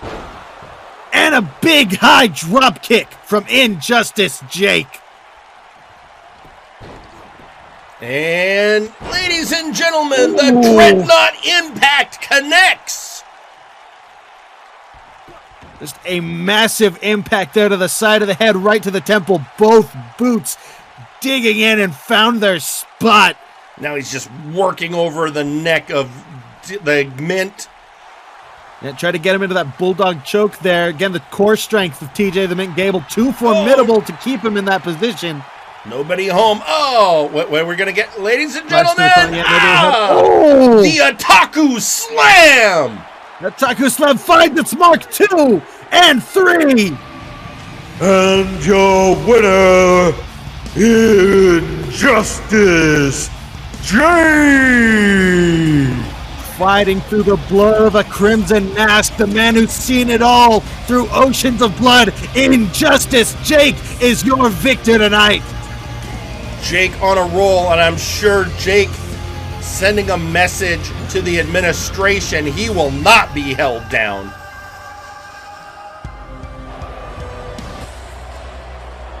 That was an impressive match, and congratulations, Jhake. But good job, TJ, still showing why you're a top-tier talent here on Warzone. Well, speaking of top-tier talent, as well as decisions made by the administration, as you all well know, Zacko Duo will face Big Papa Plutonium for the Multiverse Heavyweight Championship. But ladies and gentlemen, we haven't really heard a lot from the Ace about that upcoming match. Well, that was until now. Ladies and gentlemen, your champion, this time hopefully not interrupted in the middle, Zacko Duo. Well done, me, jackass. Congrats. You're the first opponent I've had in this ring who can actually bark back. And bite. I'm being challenged in a way I haven't been in a while. I'm nervous. And a little intimidated by one of our company's founding figures who laid the groundwork for the rest of us who's actually still around. But I don't have time to worry about that. Because right now, I have an Area 51 monster experiment gone awry whose head I need to drop on in front of me, and a title to defend. And truth is, I've wanted to fight you. You're amongst the old guard I haven't squared off with, and I'm looking to do some defining after what you said last week. I've done more than to define myself in MNW. No one has held the multiversal title longer than me. No one has held multiple 6-star ratings. No one has more Nexus than me. I am MNW. You were right last week. You've built a legacy. And I'm just getting started building mine to surpass yours. And what better piece of foundation to build it on than to main man? You may not be the monster I was born to fight, but I'll take a crack at you anyway. As for your little corner coach from the cracked-in trailer park, Anon, for someone so concerned with what's best for business and playing fair, you seem to be forgetting who your actual world champion is. And you seem happy letting all these other little assholes do some interfering. Next week, you and I are going to have a discussion. I want to file a complaint. Ladies and gentlemen, your Multiverse Heavyweight Champion, Zacko Duo. I'm going to be interesting to hear... wait, the complaint department, isn't that run by his friend Sawyer? Yeah, it is. See, the coffee machine was broken. I tried to put in a complaint the other day. I walked into his office and then left. Nope, not dealing with that. Fair enough. Well, meanwhile, we have more tag team action to get to. You know what? Let's not even hesitate. Let's just head down to ringside for this next tag match. Chained Hell takes on Legion.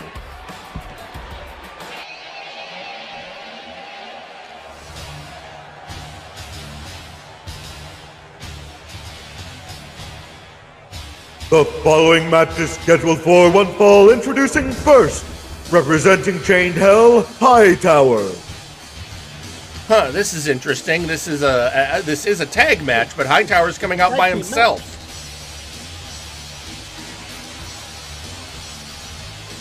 Perhaps a Men of the Year situation here. They both, want their moment in the sunshine.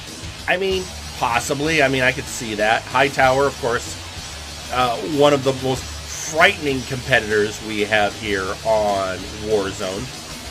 It doesn't make sense to me, though, because Hightower's not one to taunt his ego very much. Not as a rule. He's man of few words, gets in, gets the job done.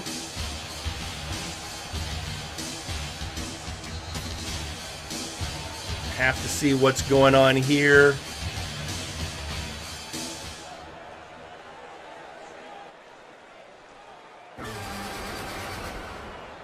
Introducing their partner, representing Chained Hell,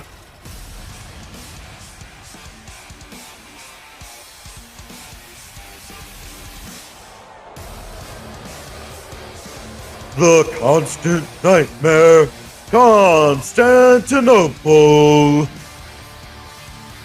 And here he is, the rat ogre himself, Constantinople. That's Corrupted by the warp, turned into something that I think he enjoys being this depraved, whatever he's become, rat ogre, if you will. Yeah. He seems happier than he's ever been. I'll give him that. Doesn't seem to miss the Turkish oil at all. Yeah, he had a chance to face off with his former friend and tag partner last week. Yep, last week Constantinople versus Istanbul in a matchup for that week's showcase. And if I'm not mistaken, his partner took that match. It was an interesting match, yeah. But we can get into that later. For now, these two, Hightower and Constantinople, Chained Hell, will take on, well, they're about to come to the ring. And introducing their opponents.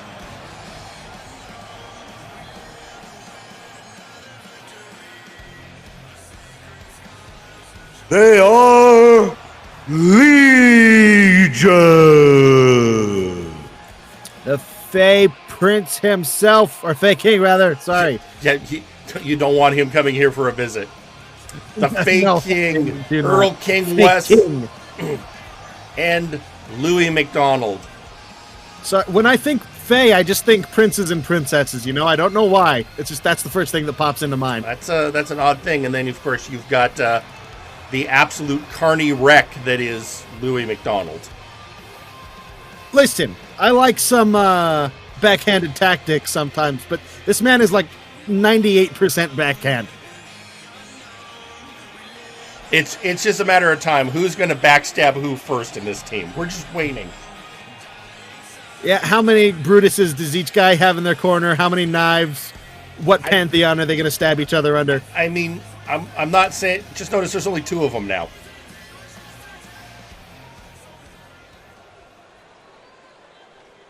Meanwhile... Well, their former third member got an education and said, and I quote, "fuck this." And right off the bat, body slam by Hightower. Immediately showing off that power. You cannot let up on someone like Earl King West, though. You don't know what he's got up his sleeve, sometimes even literally. I'd say, yeah, for people wondering, D4C Trice has returned to his home in England. He is apparently opening a wrestling school.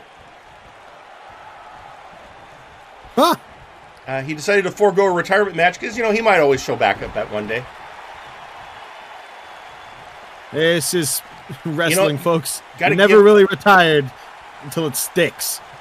It could have been, I think Trice looked at the lay of the land and said, maybe I should leave before I get stabbed in the back. And, the ref! Hightower threw Louis into the ref. The ref took Louis straight in the face. Oh, okay. The ref's regeneration is kicked in fast this time. I guess he wasn't completely dead. Oh, knee to the face on Louis McDonald. It's like, regardless of your opinion of Constantinople, I think we can all agree that it's always a happy time seeing Louis McDonald take a knee to the face. Oh, absolutely. Even I enjoy that side every now and again. Stalling vertical suplex there from the Constant Nightmare. Cracking him across the back of the head with a kick there. Oh, but a big elbow strike. I mean, Louis McDonald. Say what you can about Louis McDonald. He is an experienced wrestler. He's a longtime veteran of MNW. So is his partner, who got his own, stalling suplex. Yeah. Our issues with his tactics and attitude do not detract from his skill as a wrestler. Look, Earl King West had a wrestler's brain taken out of his body and replaced by another person's brain. These two are a match made in heaven for each other. Stabbing each other, taking people's brains out of their heads. Roll up! One, two. King out of 2. Back over the top. These two putting on a bit of a technical showcase here. Good bridging back suplex there. So a lot of people were speculating about Legion in the trios tournament, but right now they're only a duo unless they recruit someone. Belly to belly slam. I am hearing next week we might be getting some news about membership of Jiff. Oh, that's something I totally care about, Jhake. Please tell me more. Well, Seth Jackson's been looking for a third member, so apparently he's got something he wants to talk about next week. But we'll learn that then. Meanwhile, here comes Legion double teaming Constantinople. Yeah, if there was a man who was on the same wavelength as Earl King Wes. Oh, right to the eyes on Louis McDonald, and a sit-down powerbomb. Sit-down powerbomb, grip under the thighs there, trying to get the torque up on the shoulders, keep him pinned to the mat, but no. Constantinople wisely the tagging game. I mean, the tag team wherewithal of Chained Hell is impressive to watch. Oh! Louis McDonald manages to get out of there, and now he is bringing Hightower to the red corner, not where Hightower wants to be. If you're Hightower right now, you got to be pretty frustrated. You know, he can easily overpower McDonald, I believe at least. But McDonald just keeping the speed up on him. Controlling the pace. There you go. Hightower grabs a hold. Whip into the blue corner. Oh, Louis reverses it, though. Again, Louis, Louis's always been a tag team performer at one point or another. Again, whipping Louis into the ref. The ref is down again. And if you noticed in that tie-up there in the corner, Earl King West, of course, went for like a cheeky grab there, just barely missed it. Reaching for the pin. Here comes the Earl King. Oh, drop kick on Constantinople.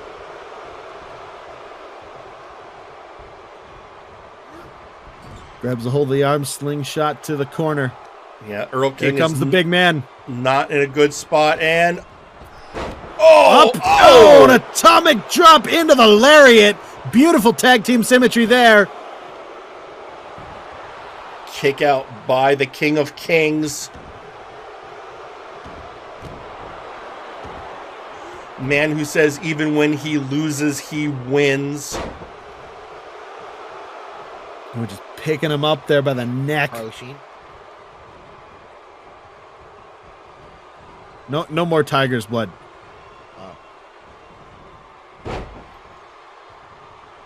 Even we have standards.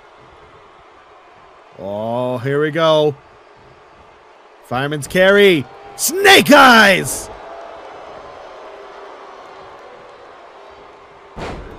Oh! Oh, Hightower is setting up. Whipping the Earl King up into the air. Stomps on the back of the leg. What do we got going on here? Oh, Earl King ducks! Big swing and the miss. Earl King biding his time. Shot back with a quick left hand. Very swift there. Dropping the elbow across the chest. Is that enough? What's Earl King got planned? Working over the arms. Trying to shut down those power moves. Earl King flipping off the audience. Meanwhile, Sandman is asking who will betray who first. Simple, Wes. The entire Empire runs show that. Wes strikes first, always. All right? I mean, Sandman would know for having fought Earl King West many times. Does that make McDonald Greedo?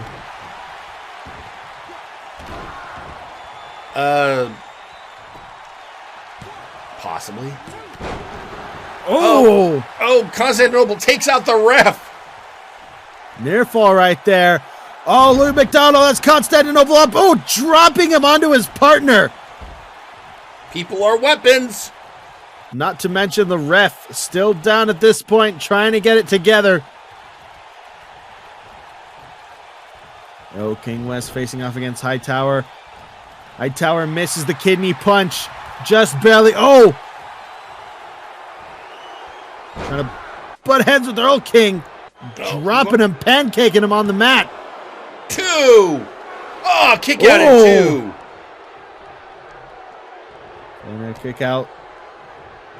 And here he comes, Earl King West, going for a bit of retaliation. Big vertical suplex, dropping him into the cover. Here comes Constantinople. Big right hands. Taunt to body. Earl King not having any of it. Oh, still Constantinople insists. Earl King trying to show off some of that wrestling prowess, but Constantinople comes right back with a delayed vertical suplex of his own. Here comes Hightower, maybe trying to get that pin. Hooks the leg. 1, 2, no. Quickly broken up by Constantinople. Chaos in the ring right now. The tag klaxons have sounded. Everyone was in the ring there for a moment.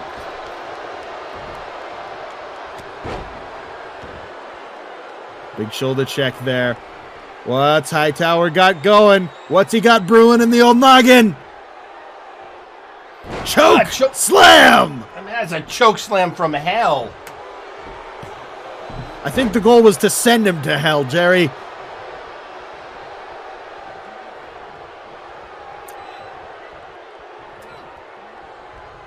A man of focus, a creature of focus, and a creature of pure warp, chaotic energy right now.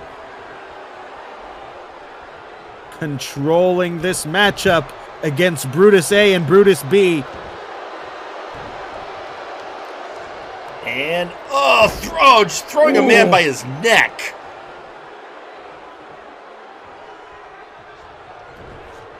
It's going to affect those top vertebrae pretty well. That goes wrong. That can end a career, Jerry. And if it goes right, it could feel great on the spine. Good point. That's why we keep a chiropractor on staff backstage.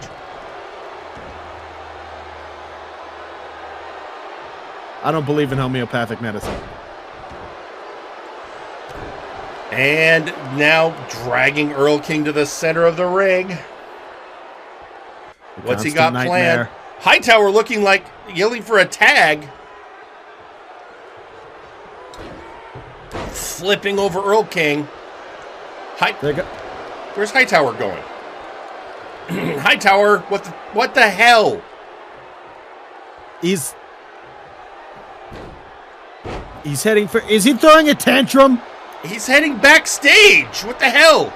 He's leaving Constantinople alone in the ring facing Earl King West. Wait. Oh no! What? No! That had to be some fake. 2, 3. Oh my God! And your winner, Legion. Earl King West taking advantage. That had to be. Somebody called Jeff. I need an investigation right now.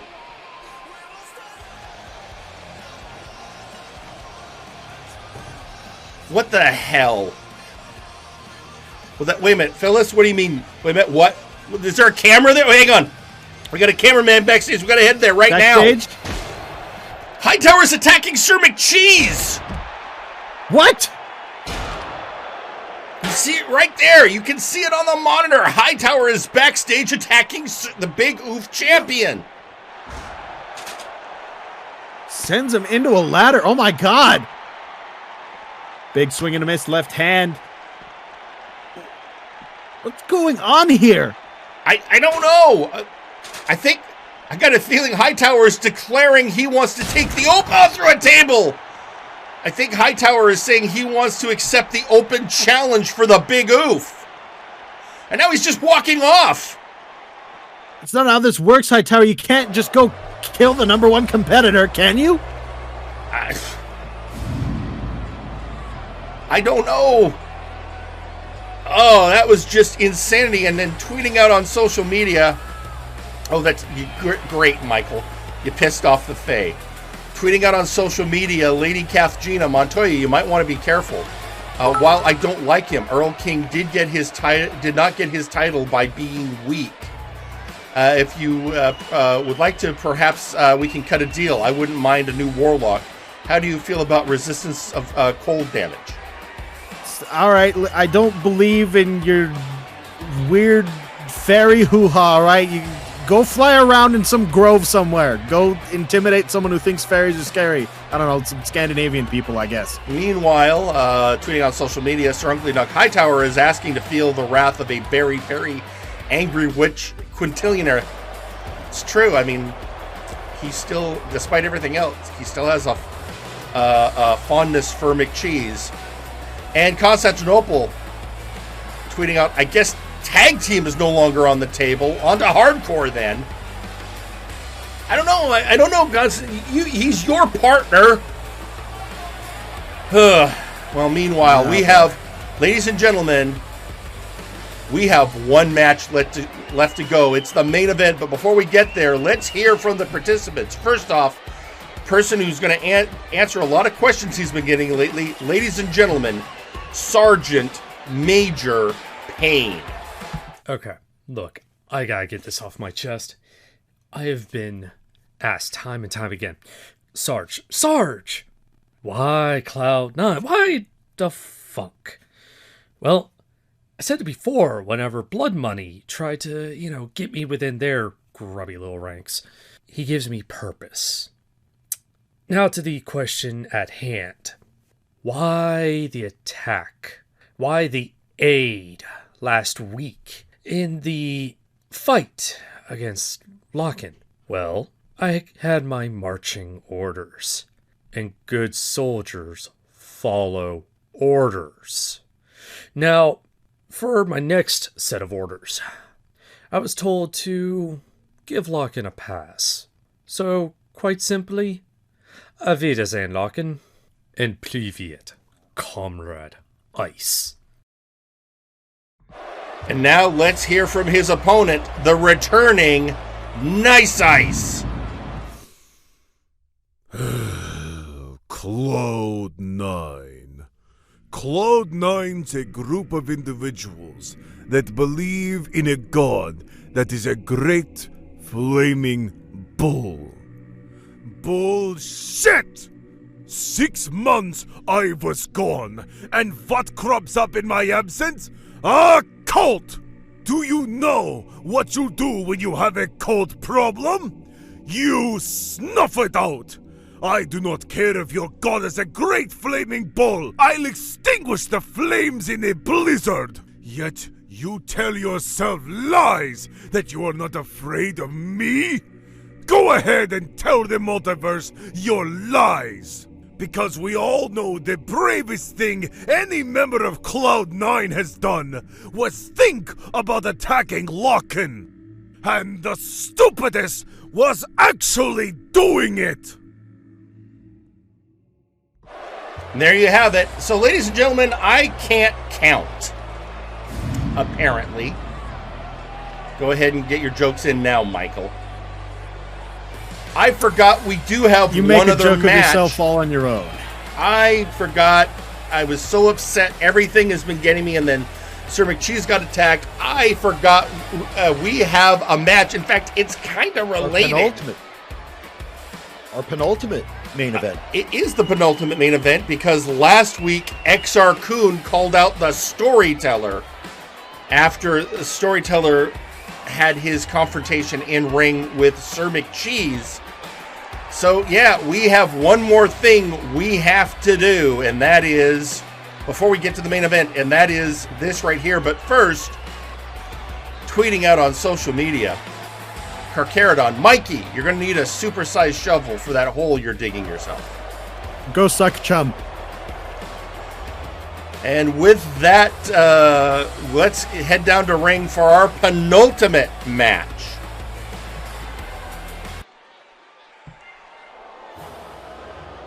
The following match is scheduled for one fall. Introducing first,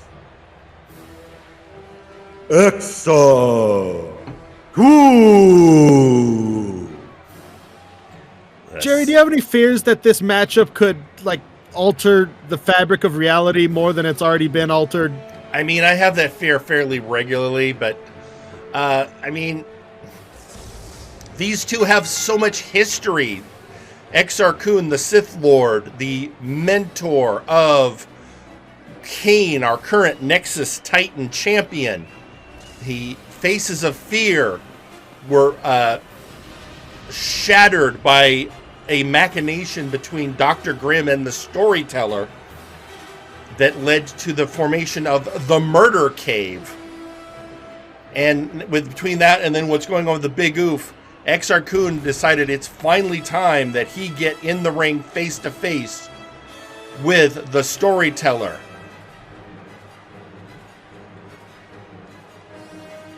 So here we are, as a chill settles over the entire arena. Here comes the Sith Lord.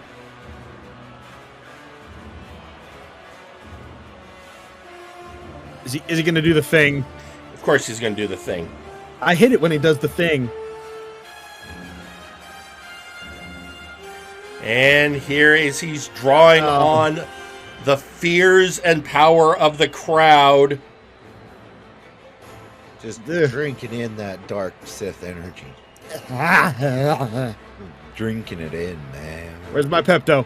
I need my Pepto-Bismol. Oh, God. Ew.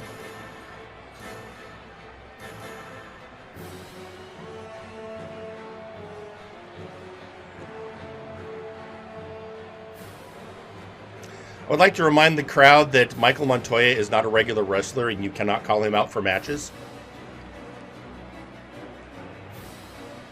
There, see, I took care of you. But, wait for an in-ring interview. Meanwhile. And introducing their opponent.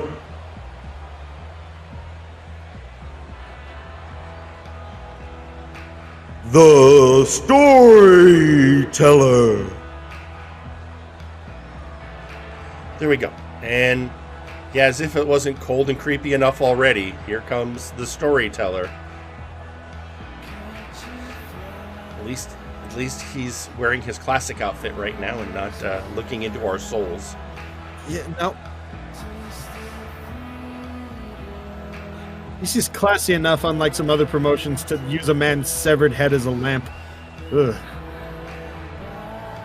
I've seen that happen before. All the time over on Flashbang when the Cleaver comes to the ring. At least the Storyteller is using... Well, we don't know what's... And there he goes. Having that moment of contemplation before coming into the ring. Yeah. Have you ever been alone at the building at night and just you see the chair just somewhere in the hallway where it wasn't before? Because that's happened to me several times and I don't know what it means. Just the chair. That's never happened to me. I've never experienced that ever. Are you sure you don't need to take advantage of our psychiatric care? Furniture is... I'm not afraid of... Anyway. Oh boy, what a match this has got to be. And here we go. And as they start this match, a message, automated message from the lab of Dr. Grimm. This is an automated message. The device is now active. Enjoy the show. What? I don't know. Oh my God! Whoa! Just unable to even get started here on commentary. Just immediately hoisting up the Storyteller. I mean, he is a Sith Lord. He can do things through the Force. My favorite thing you did was choke out... Oh! What? Speak of it! What? That's... Oh no. Oh no. Seth, no. Seth, think about this. This is a bad idea, Jackson. You're gonna... Well, Jackson's dead. Seth has been investigating the incident with the tables. Oh! Oh, body slamming the Sith Lord. His main suspect right now. What an idiot!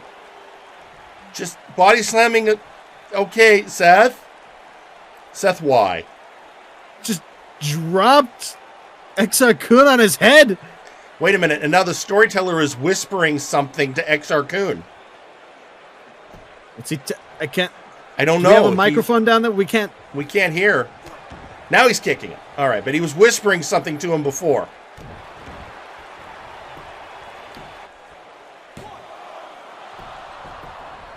And a quick kick out out of there. one.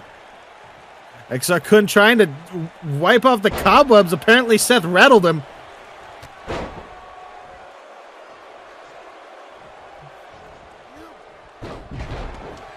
Taking him down. All right. You see that big slam countered into an arm drag. Beautiful there. Oh, the strength of Storyteller. Sending Exar Kun over the top.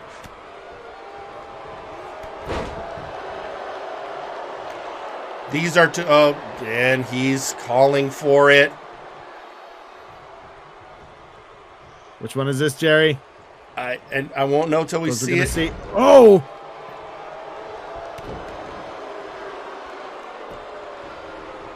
Now he's pulling the leg. Looked like a modified Oklahoma slam there. After then pulling the stump, big shoulder check from the Storyteller. Stomp to the gut. Storyteller ties up the arm. Gonna pull those pectorals tight. Wear down those ligaments and joints. Trying to shut down the offense of the Sith Lord. Kick out at 1 for Exar Kun.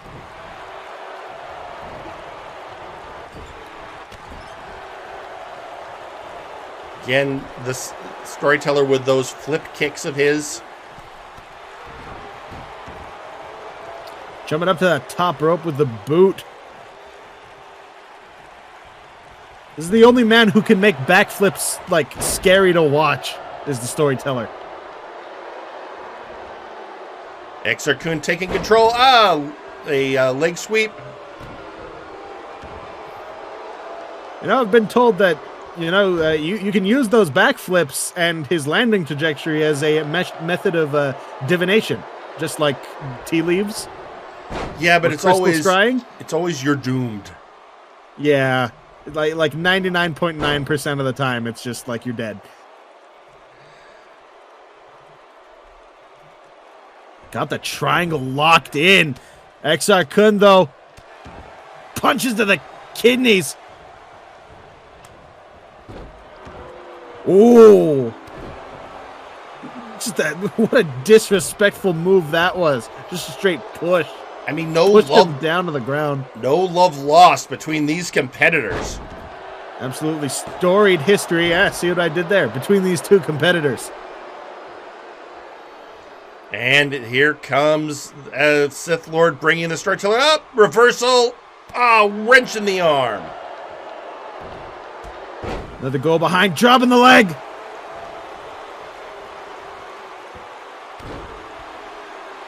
Working over the back. You know what that backflip meant, Jerry? What? This match sponsored by Lowe's. But why? Big kick to the chin. There he goes, Storyteller tying him up again, getting that arm, just absolutely wrenching back. And at this point, shoulder block by the Sith Lord. With how much he's been working on that arm, I'm surprised to see Exar Kun with so much fight left in him. 2. And a kick out at 2. So many near falls.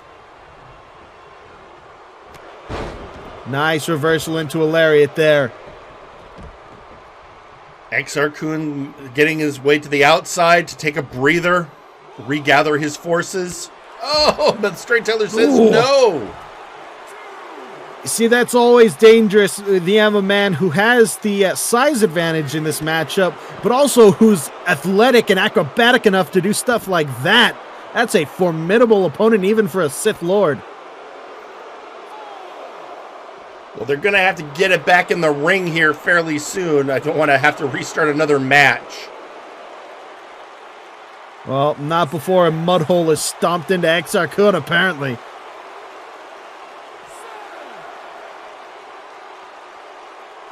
Count at 7, hitting 8 now. Back into the ring goes Storyteller. Exar Kun trying to rev things back up. Was he busted open at some point? He must have been, and probably happened on the outside, probably from that drop kick. Slowly forming Crimson Mask Going on for the the face. One, two, three. And your winner, the Storyteller. With an assist that goes to Seth Jackson. I understand that Exar Kun was one of his main suspects in the issue of the Table Caper. That is true. And he also was kind of having an eye on the Storyteller, but he didn't go after the Storyteller. Well, the Storyteller finishing it off with a bookend. Yes, he did. Ah, how fitting. Well, ladies and gentlemen, here we are. It is time for your main event. So we'll just give them a moment to for the Storyteller and Exar Kun to exit the ring area.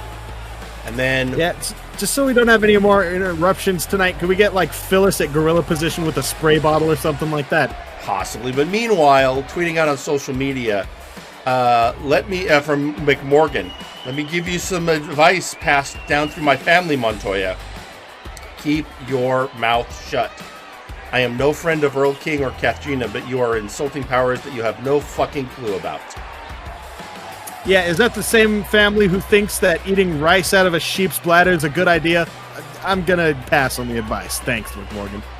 And Lasume tweeting out airdrop. He's sending you some Pepto-Bismol, Michael. Oh, thank God. You should. You see that little drone above your head?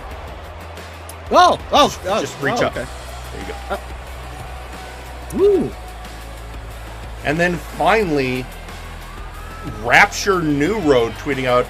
Actually, I've witnessed that chair phenomena too, Montoya. I thought I was just going crazy though. See, that chair is alive. I'm telling you. Well, with that, ladies and gentlemen, it is time for the main event. Let's head down to ringside.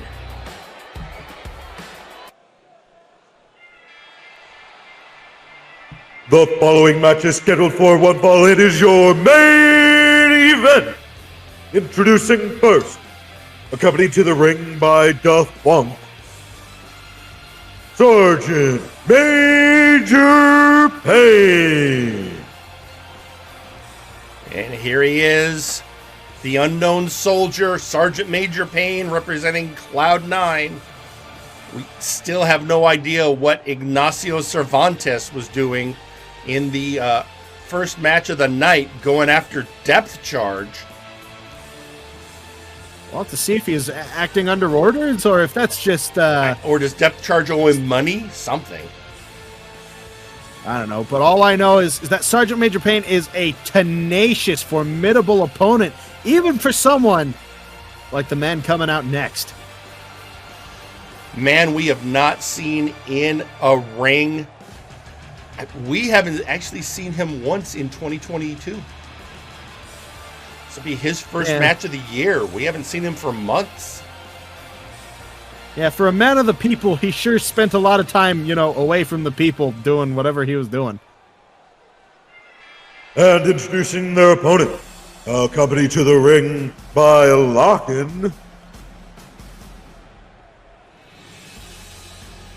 From Cyber Siberia,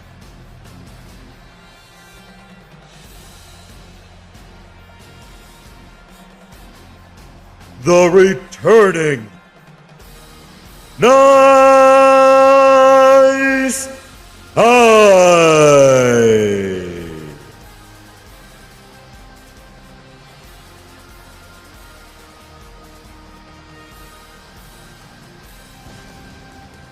Nice Ice, folks. Triumphant return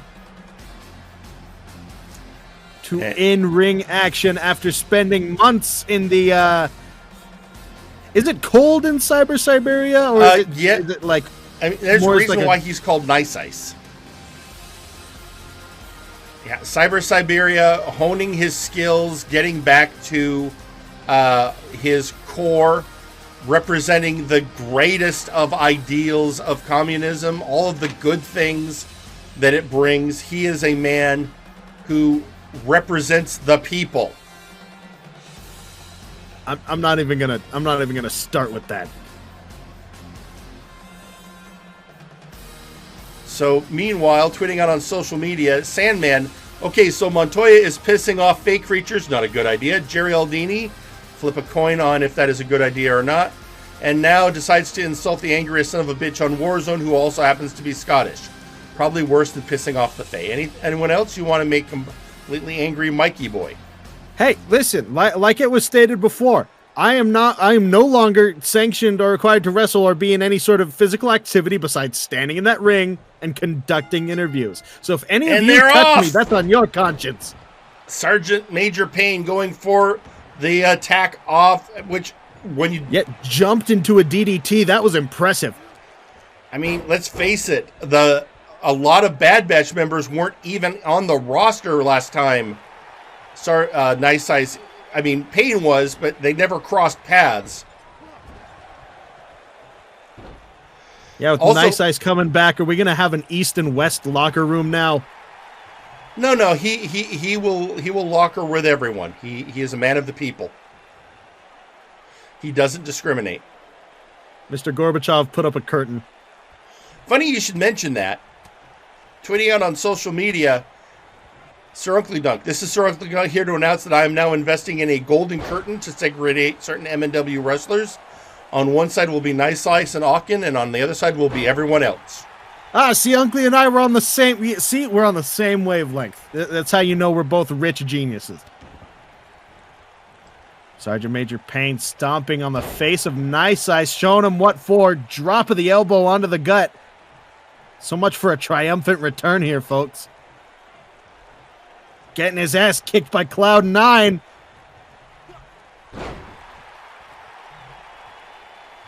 And a beautiful neckbreaker there. Yeah, well, Nice Eyes is being defended. Is got that reinforced skeletal structure from his cybernetics. Perhaps some literal ring rust. Oh, and there you go. What? Start locking, distracting Sergeant Major Payne. That was the ref. Get him out of there from ringside. What the hell? Well, considering what happened last week in Locken's match with Defunk, with how much Payne got involved, fair is fair.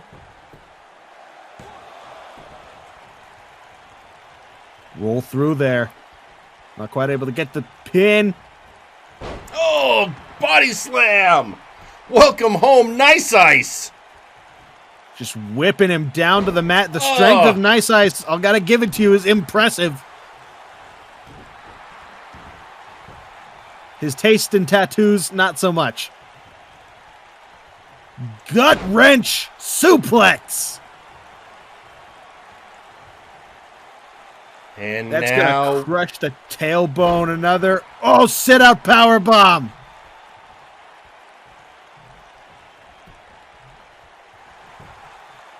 Looks the leg.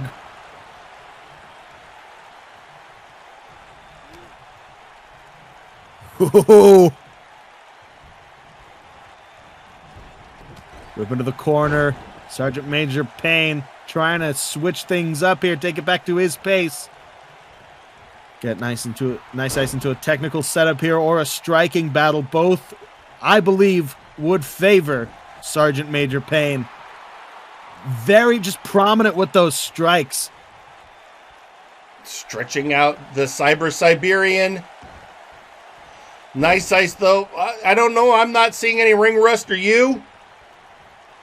It's early in the match.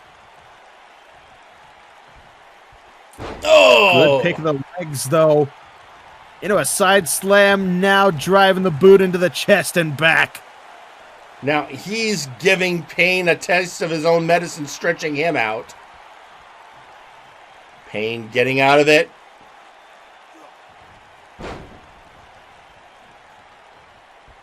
Before he was a Sergeant Major of Payne, he had to have been a Master Sergeant of Payne. Can't stretch a man like that out. Can't imagine the things he's gone through, the things he's seen. Scoop. And dropping it into a brain buster.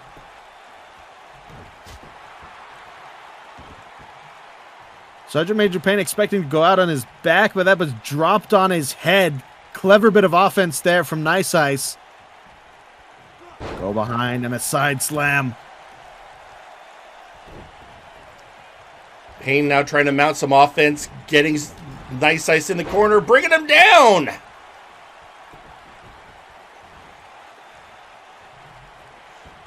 Flip in and out. Let's see where we're going, folks. Flipping him over. Sharp kick to the back. These two just beating the absolute crap out of each other. My favorite thing about professional wrestling. Kick out. Payne going for, well, something, but denied by Nice Ice. Flip the legs out of the way. Nice Ice able to get to that vertical base before Sergeant Major Payne, slamming him down once again. And Nice Ice sending a message to his old friend Defunk. Ooh. Not just the weight of that massive man, but the weight of those cybernetics just flayed across the chest.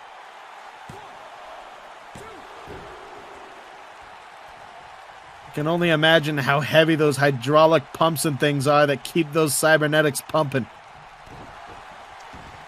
He is a powerful competitor. Sergeant Major Payne and oh, nothing like a piston punch for your trouble from that cybernetic Straight arm, in and the now temple. a lariat. Those cybernetics folks have been calibrated within MNW norms, so there's nothing unfair. Oh, busted him open. Out on his back, drops the elbow. Sergeant Major Payne needs to capitalize on this right now.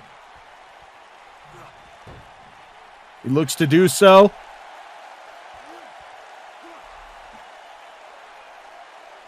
That rear naked choke locked in.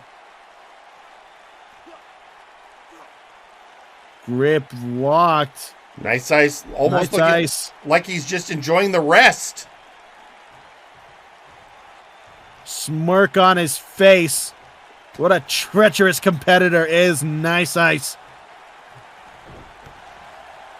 What do you mean treacherous? He hasn't betrayed anyone.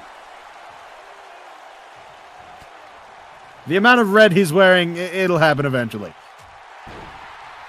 Big right hand from Nice Ice, though. Going up. What are we going to see here? Simplicity in motion, just dropping the elbow on the shoulder. Two count.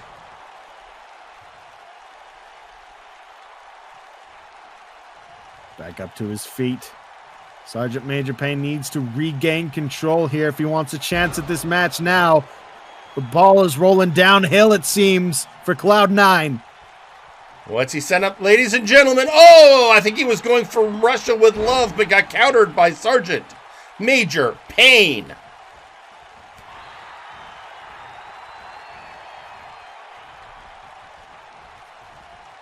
Hanging him out to dry. Over the ropes. Good whip. Looks like Payne is setting up for something. Locking, staring daggers.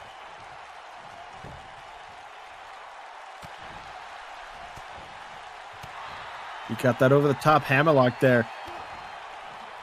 Elevated wrist lock, not enough. Whoa. Oh, float over by top. Payne. Beautiful float over. Hooking on that arm. The skill is undeniable. Jawbreaker over the top. Meanwhile, Tweet up, going for a pin. 1, 2. Kick out at 2. Lasume tweeting, I would like to make a counter offer of making a brick wall with everyone on one side and Evil Money on the other side. Our side has coffee cake. I like the curtain better. Working on the arm of the nicest of ice. Getting a cybernetic punch for his trouble. Locked in, but the power of Nice Ice, too much to hold on to that arm. Oh, Iron Curtain! Double underhook, belly to belly, just not even bridging out for it, just tossing him like a rag doll. And that is the Iron Curtain, Michael. 1, 2, 2 count on the Iron Curtain. Iron Curtain ain't falling on this, Sergeant.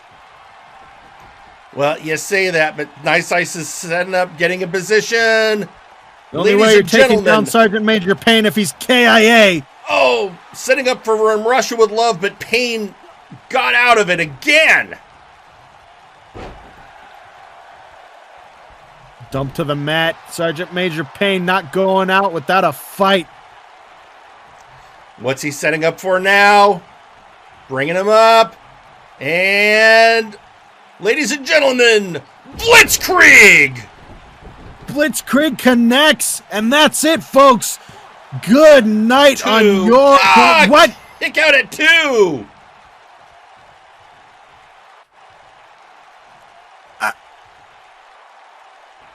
How did he... Because he's Nice Ice. He has the ideal of all the people. For Did the ref check him beforehand for this? Are they tuned to like normal human levels, those arms?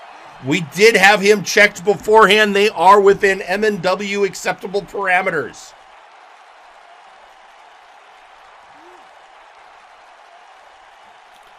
Rear naked choke locked in. He's getting up. He's lifting and elbow. Into a chancery, but those elbows. Gut punch. Absolutely. Oh. Side Russian leg sweep. How appropriate.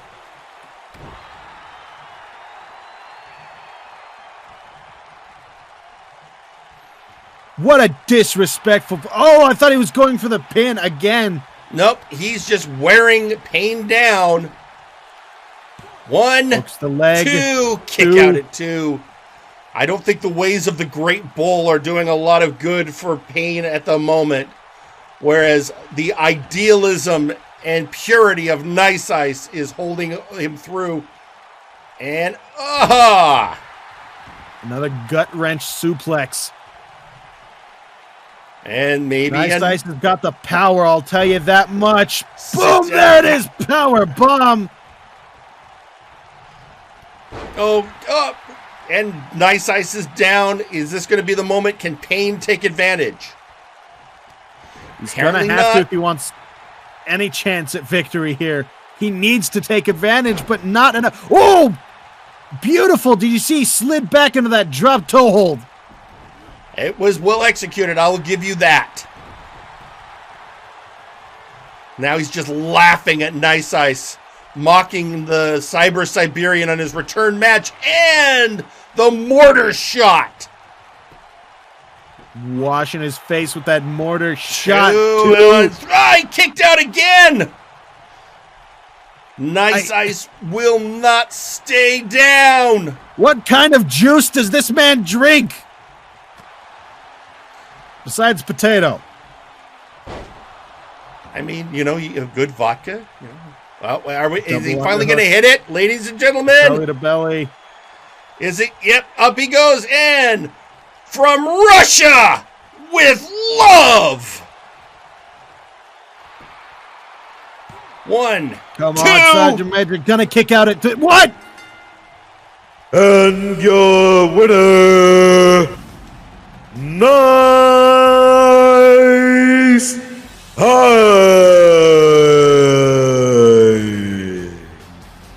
Welcome back to MNW Warzone, Nice Ice. We've missed you. I'm not sharing anything with that man. I know what his schemes are about. There's lock-in photobombing. Ladies and gentlemen, Nice Ice is back, ready to defend the people. Of course Lock-in is. He's a comedian.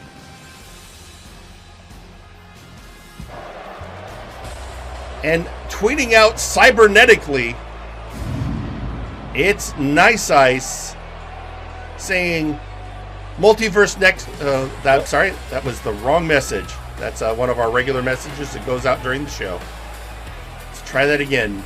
Nice Ice tweeting out, do you see what happens when a good soldier follows orders? They wind up dead in a ditch. So a message to Sergeant Major Payne. Maybe find better occupation than working for Cloud9. Also a message surely to Nice Ice's old friend, Defunk. Well, ladies and gentlemen, it has been a hell of a night. We have had ups, we have had downs, but it is now time to wrap it up. So next week, join us for more MW action when Michael Montoya has his first ever in-ring interview as our new in-ring interviewer. I'm excited for you, Michael. Somebody get me some bubble wrap. Oh, it's going to be great. Wait till you see who we choose for your first interview. That the only way you expect to get a pop? And with that, for Pete McPherson and Michael Montoya, I'm Jerry Aldini. Good night! Buenos noches! Viewers, hear the roar of Sasquatch Wing. One half of O-Rods. Want more Multiverse Nexus Wrestling? Want more Raphael Simpson and Sasquatch Wing? Want more All-Odds? Then look below video. Like, share, comment, subscribe, ring the little bell and square, and watch more of MNW on this channel.